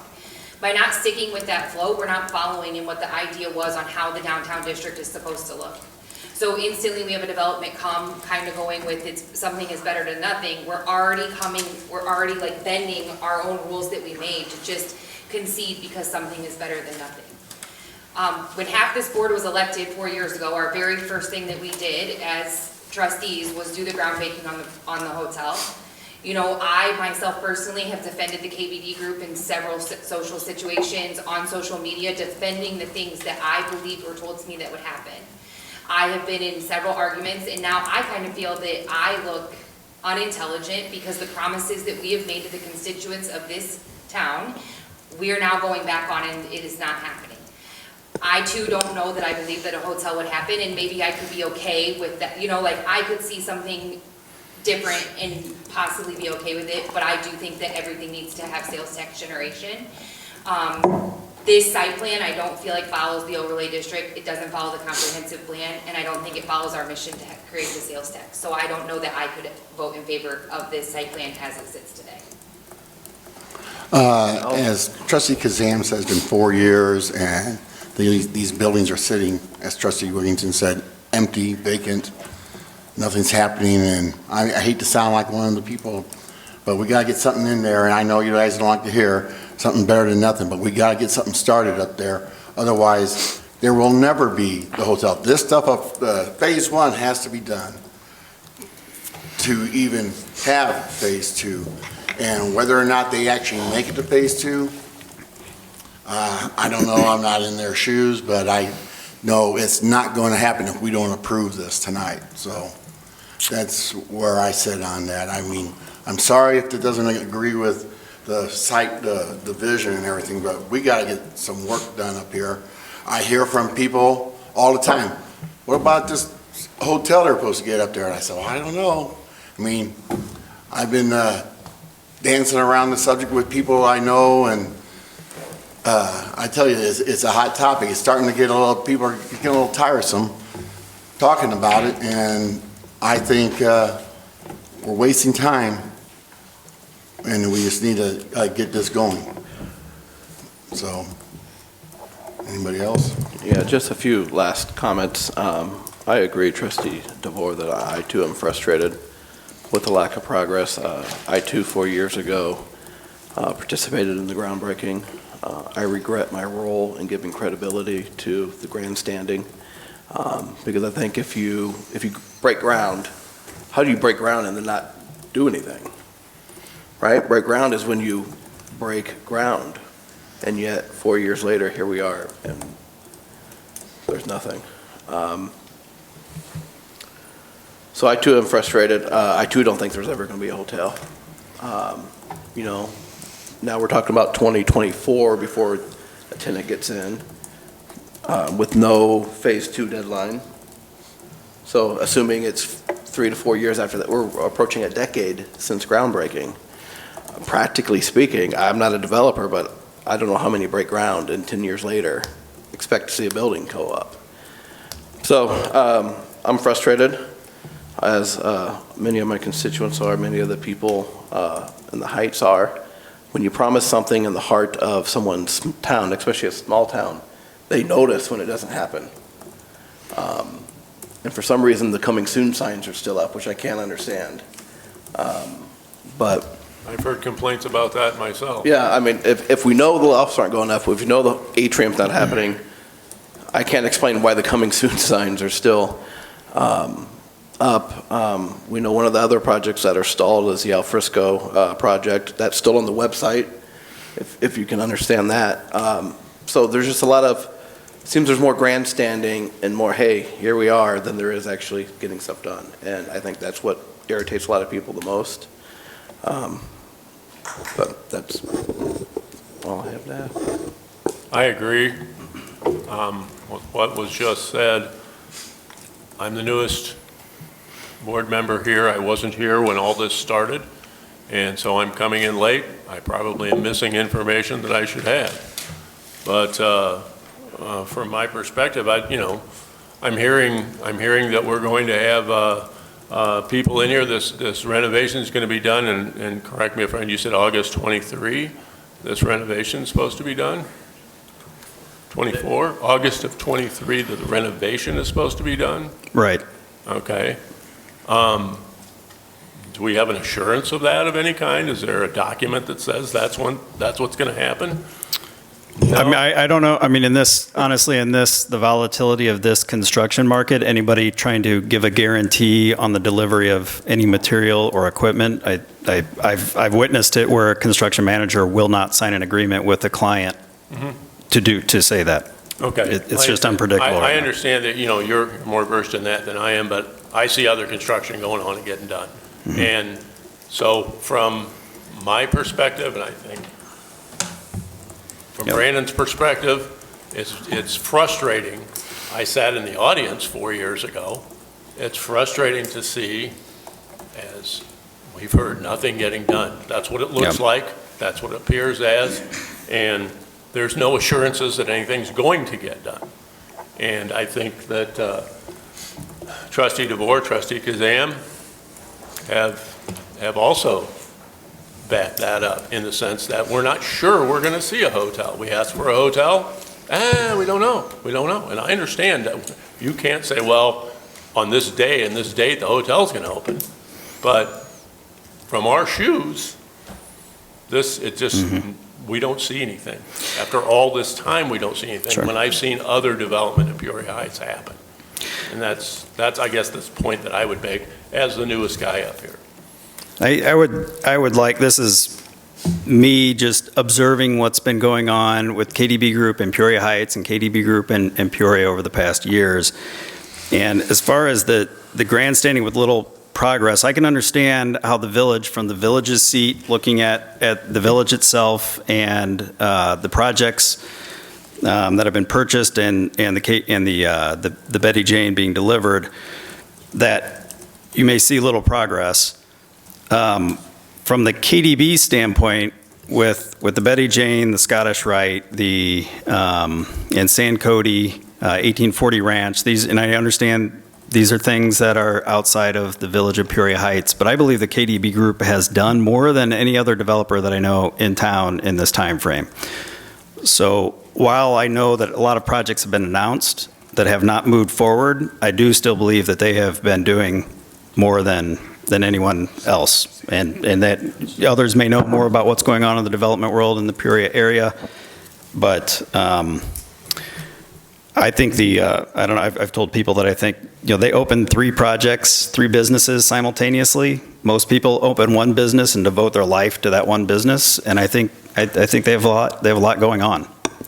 So to say that, it's grandstanding, little progress, I understand why you might say that, but the little progress, I mean, there's been a ton of work. I know Greg works harder than probably anybody here on the various things that he has going. Trustee DeVore, if I may ask, the overlay, you said the overlay, this plan does not, it's something, I don't think you used the term violates, but somehow it goes against the overlay district. What is it about the site plan? It doesn't make the requirements. You asked for a variance on the amount of glass on the front of the building. So that was to keep a cohesive look between the older style buildings when you're coming in, upping into new buildings. So you did, the zoning board did approve for you to not have as much glass front on the front of the building is what the overlay district requires. I know it's not a requirement in the overlay district, but in order to keep with like the streetscape, the awnings were highly suggested based on that, and this does not pertain to that. I also think the look of it clashes. That's not technical, right? Like that's not specific to the overlay district, but I don't think the signs, like where you have sign here, I don't think that that fits what the overlay district states for either. So I just don't think it's giving, Beth, would you agree with that? Like when that's like laid out, how the awnings, the signs, and the glass was supposed to look, this does not fit that mold. That's what I meant by that. Thank you for that explanation. I think, you know, an observation, I don't think this is news to the village, but an observation of, I've been up here talking about multiple projects with the village, and this is with all respect. And I think, you know, all of the board members here have inherited ordinances and things that were developed before they were elected. But we've been faced with questions over and over on things that go outside of what the ordinances state. I mean, there were discussion about the west facade of the Betty Jane, and wouldn't more landscaping be nice? And I fully support all of the comments that are made, the aesthetic, you know, a design review, a landscape ordinance, all of these things. I support the idea of getting Peoria Heights, you know, really up to the level that everybody loves it for, and to get the ordinances in place to support all of that. But it is a little frustrating to try to be playing by the rules of the ordinances and then have these other items kind of brought up really on a continual basis on these projects. So I'm just, again, it's really intended to be an objective criticism in the vein of Trustee Kazam talking about, you know, going forward, I'd like to hope that we do things a little bit differently. I would advocate for even the form-based code. That's something that's been talked about. Kathy Stevenson talks about that. I know it was talked about during the comprehensive plan. I mean, I think all these things would be fantastic for Peoria Heights. Can I ask a question? Sure. Is there a reason you couldn't have the percentage of glass that's required on the front of it? It's really structurally infeasible. I mean, the amount of glass that's required on an existing building is, it's really it's an economic hardship. Just to meet that requirement it's almost impossible. And even, we did a study, if you remember the Atrium Hotel with the glass box in the middle of it. Even with the glass box and putting in a nano wall, an operable wall on the south building and adding windows to the north building, we still didn't meet the requirement. We were awarded the variance for that project as well. It's really just, in my opinion, it's even from it. So this is the architect hat coming on here. Even in new construction, to have that amount of glass is not a great thing from an energy standpoint. Even from a retail standpoint, there can be such thing as too much glass and too much glare, certainly from an office standpoint. Okay, so is it an economical issue or a structural issue why it can't have that amount of glass? Because you kind of started at the beginning in saying that structurally infeasible. You said it was economical. I don't know. So to achieve that amount of glass, if you can think about this for a second, I believe we'll have to take the glass lower than the floor line of those buildings. So the floor line of the buildings, when you're standing in the courtyard, the floor line is up about this high. And even with that, it's almost like taking down the whole wall and exposing the precast plank floor and having glass go in front of it. And I don't think that's the intent of the ordinance. I think the intent is to create walkable, attractive facades that people will want to continue walking up and down the streets. I've joked about the ordinance in the past that it's almost like you want to just have Apple stores up and down Prospect with that requirement. Okay, so you just don't agree with the requirement? I think it's very difficult to accomplish in an existing building. And we have. You don't think so? Certainly, it's a lot easier in a new construction building. So can you tell me how much percentage of glass it is in this current site plan? I knew you were going to ask that at the ZBA meeting. I had my email printed out where I calculated those. I don't know. 240% increase over the pre-existing windows of have now. 246% increase.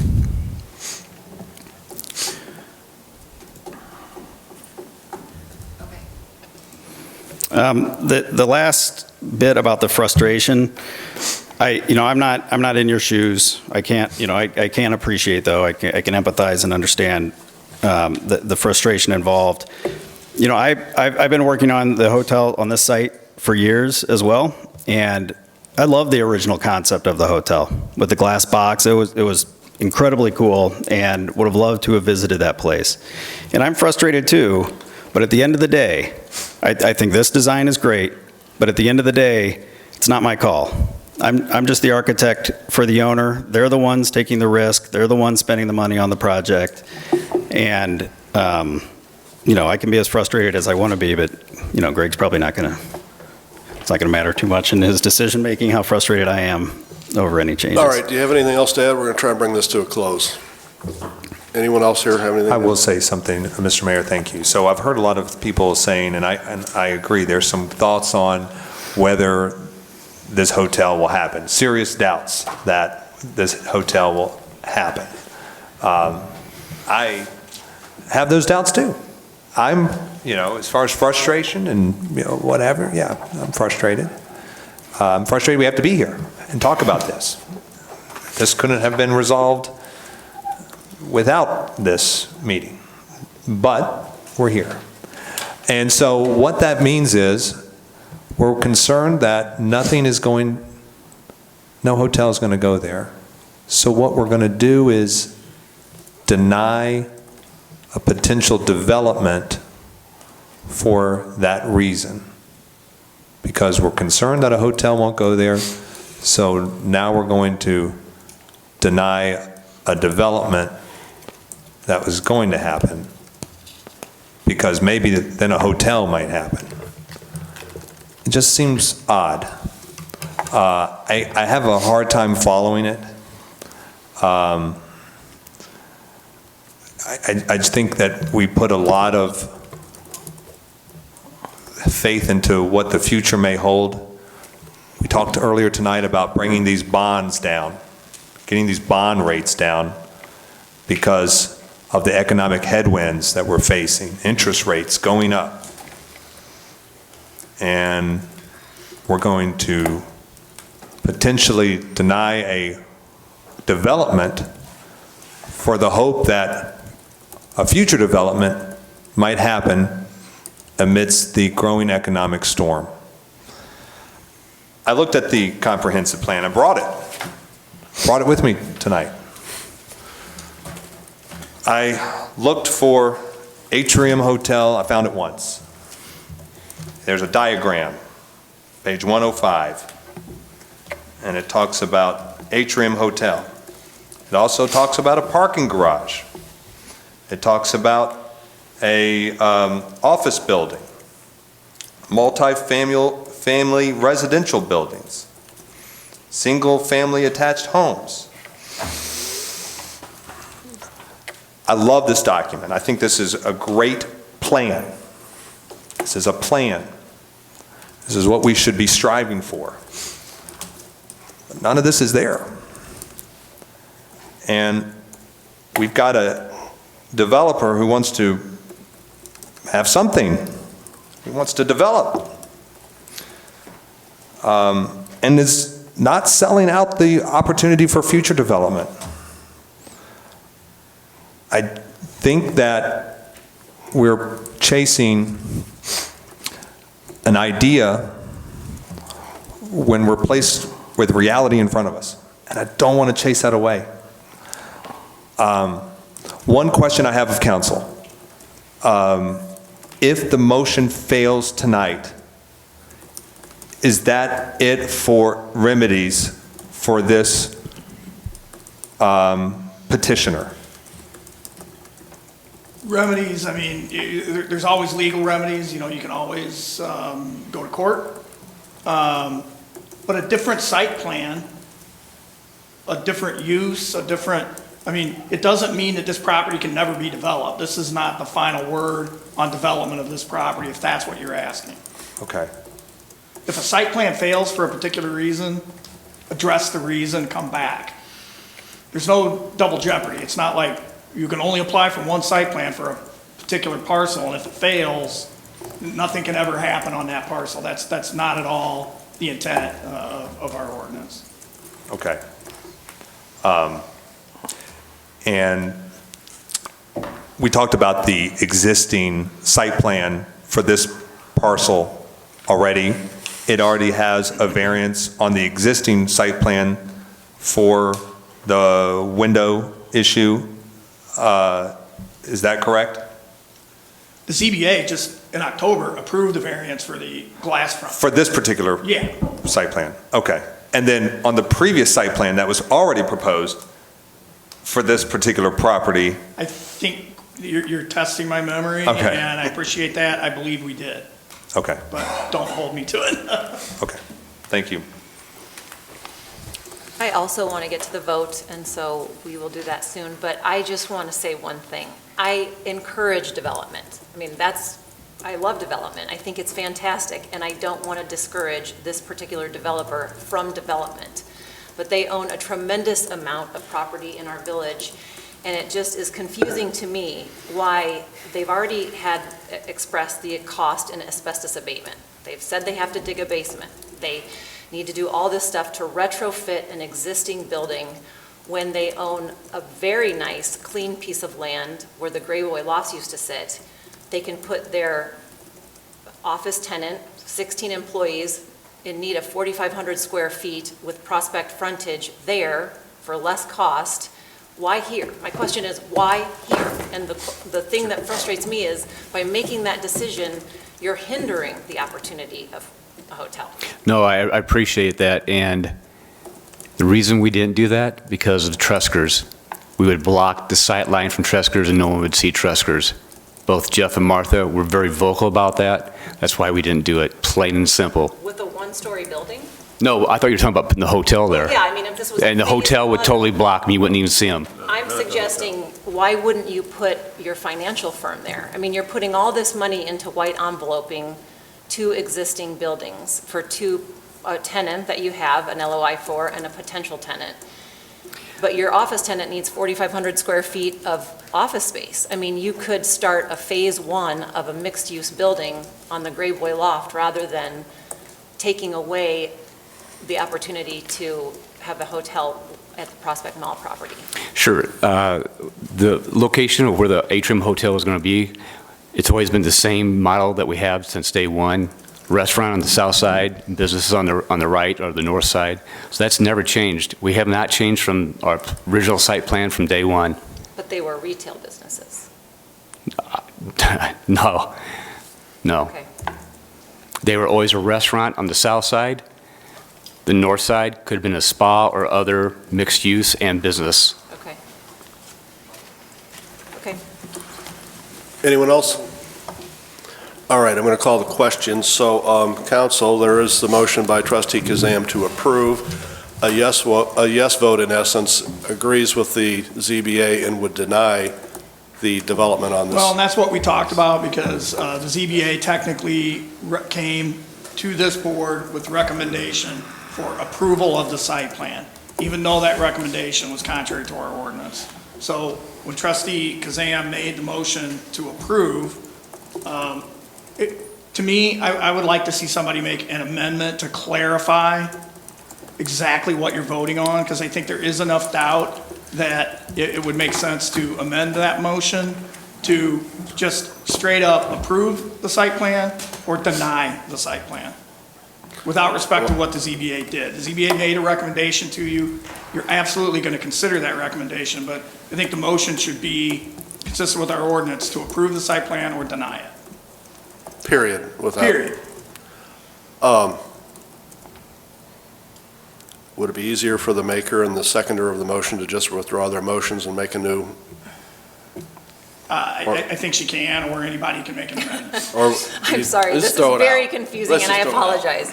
I will... Would you withdraw your motion, trustee Kazam? I withdraw my motion to approve. Madam Clerk, who made the second? That would I be... did. Would you withdraw your second, trustee Gett? So what's going to happen if I withdraw? This is all There'll just be a going new to... motion. I'll withdraw it, as long as we're going to get this going. All right, then, trustee Kazam, I would accept another motion from you at this time. Okay, now I want to make sure that I do this correctly. So I make a motion, and the ZBA is seeking approval because they, We're just cutting the ZBA out. Okay, so you're just going to make a motion to approve or deny the site plan? I would ask for a motion to deny the site plan. I make a motion to deny the site plan for... Is there a second? Second. All right. Point of order.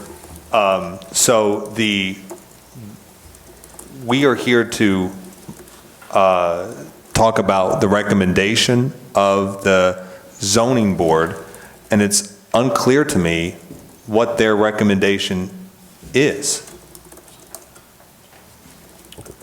They approved and denied it. I'll say it It again. seemed unclear to them, too. I'll say it again. The ZBA voted to approve the site plan, period.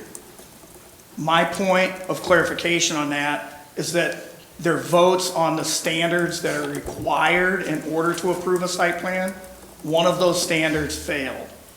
So they vote, but that doesn't matter. They voted to approve the site plan.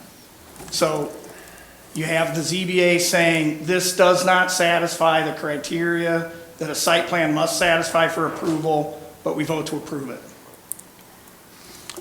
My only concern, and this may be answered better by trustee Kazam and trustee DeVore, your experience on the zoning board, when you made these motions and recommendations to the board, I mean, how were they conveyed? Were they? They shouldn't even have been, they probably shouldn't even have voted in favor or denial, because once it did not pass the finding of facts, all things stop typically. And so I wasn't at the meeting. I wasn't either. But probably the chair or someone should have.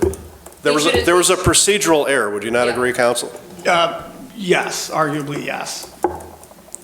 So they shouldn't even have got to the point to vote for the site plan. However, every person on that board left there thinking that they voted in favor of the site plan. That is true. Yes. But again, and it's a body that should not be discounted. It's an advisory body. They do a lot of work. But I think everyone here tonight now understands the motion. Procedural error in place. The motion by trustee Kazam is to deny the site plan, period, which we have every right to do under our ordinance. So I'm going to call the question. I move to defer this motion for further clarification from. If you defer it, then it's up to the chair to place it on the agenda whenever. I move to defer specifically then to. You have a time specific? Yes. What is that date? 2 weeks. I second that. All right. A motion to defer is not debatable, so all those in favor of the motion to defer? And I don't want to, I'm just saying, a motion to defer, we don't debate that. So if you don't like it, vote against it. If you think you need more time. So, Madam Clerk, call the motion on the deferral.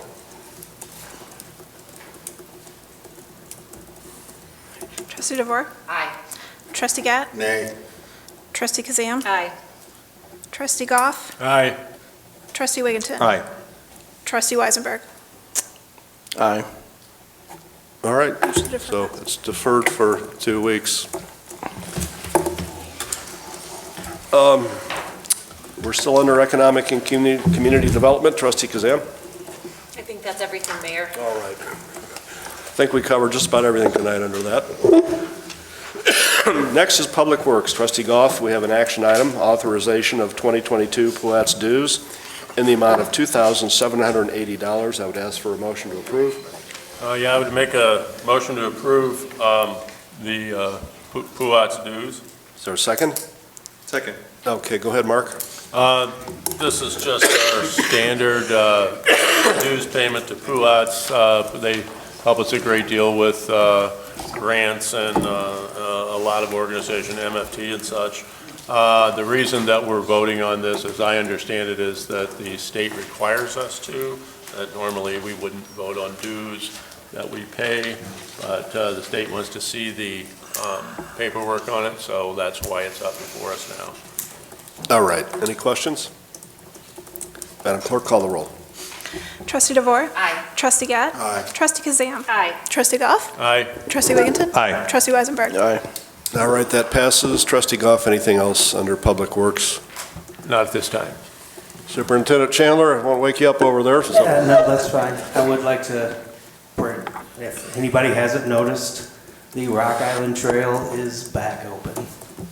All right. That's all. Okay, we would be at miscellaneous business. Any miscellaneous to come for the board? Mayor, I have a few items. Go ahead. I know last year we had, we created a capital improvement line item that we transferred $250,000 into last year. I was walking down Marietta last night, trick-or-treating was last night. And I know we pride ourselves on being a walkable community. I challenge any one of us to walk down that sidewalk at night and not fall. That sidewalk is absolutely dangerous. I mean, some of it is like maybe 6 inches below where the curb is. I mean, if you're not watching, there's no walking on Marietta, there's falling. So I think, and it's the entire block. It's not just one section of it. It is probably the worst sidewalk I've seen in the Heights, with regards to it being, the sidewalk being below the subterranean almost. So when we come to budgeting for next year, I really think that that entire block has got to be a priority, because it is not a walkable community down Marietta. So I would definitely like to see that addressed. I know we did jack some of it up further down, like around the 700 block, I think. But boy, it is dangerous. You couldn't, if you had a child in a stroller, forget it. You better stroll that child in the street, because you're not making it down the sidewalk. So we definitely need to pay attention to that. Do people take that route to go to school? I think I would assume so, yeah. Something to think about. Because they walk down and they could probably cut over to Toledo and to the high school. Something to think about, Wayne. IDOT has safe routes to schools grants that might It is. qualify for. It's bad. I just throw that out there. I've seen several communities get several grants under that program. It definitely needs addressed. All right, I would ask you to follow up with Trustee Goff and Superintendent Chandler and Administrator Sutton on that, and I thank you for bringing that up. You said you had a couple other items. Did I misunderstand that? I probably said that, but that was about it. Okay. It was treacherous. Can I make Trick or a treating. request? Would it be possible to get the overlay district requirements printed out or emailed to everybody on the board so that we have that before this comes at the next meeting? Also, I don't remember where the glass front percentage came in, who set that, or who checked. Do you remember, Mark, how that was determined?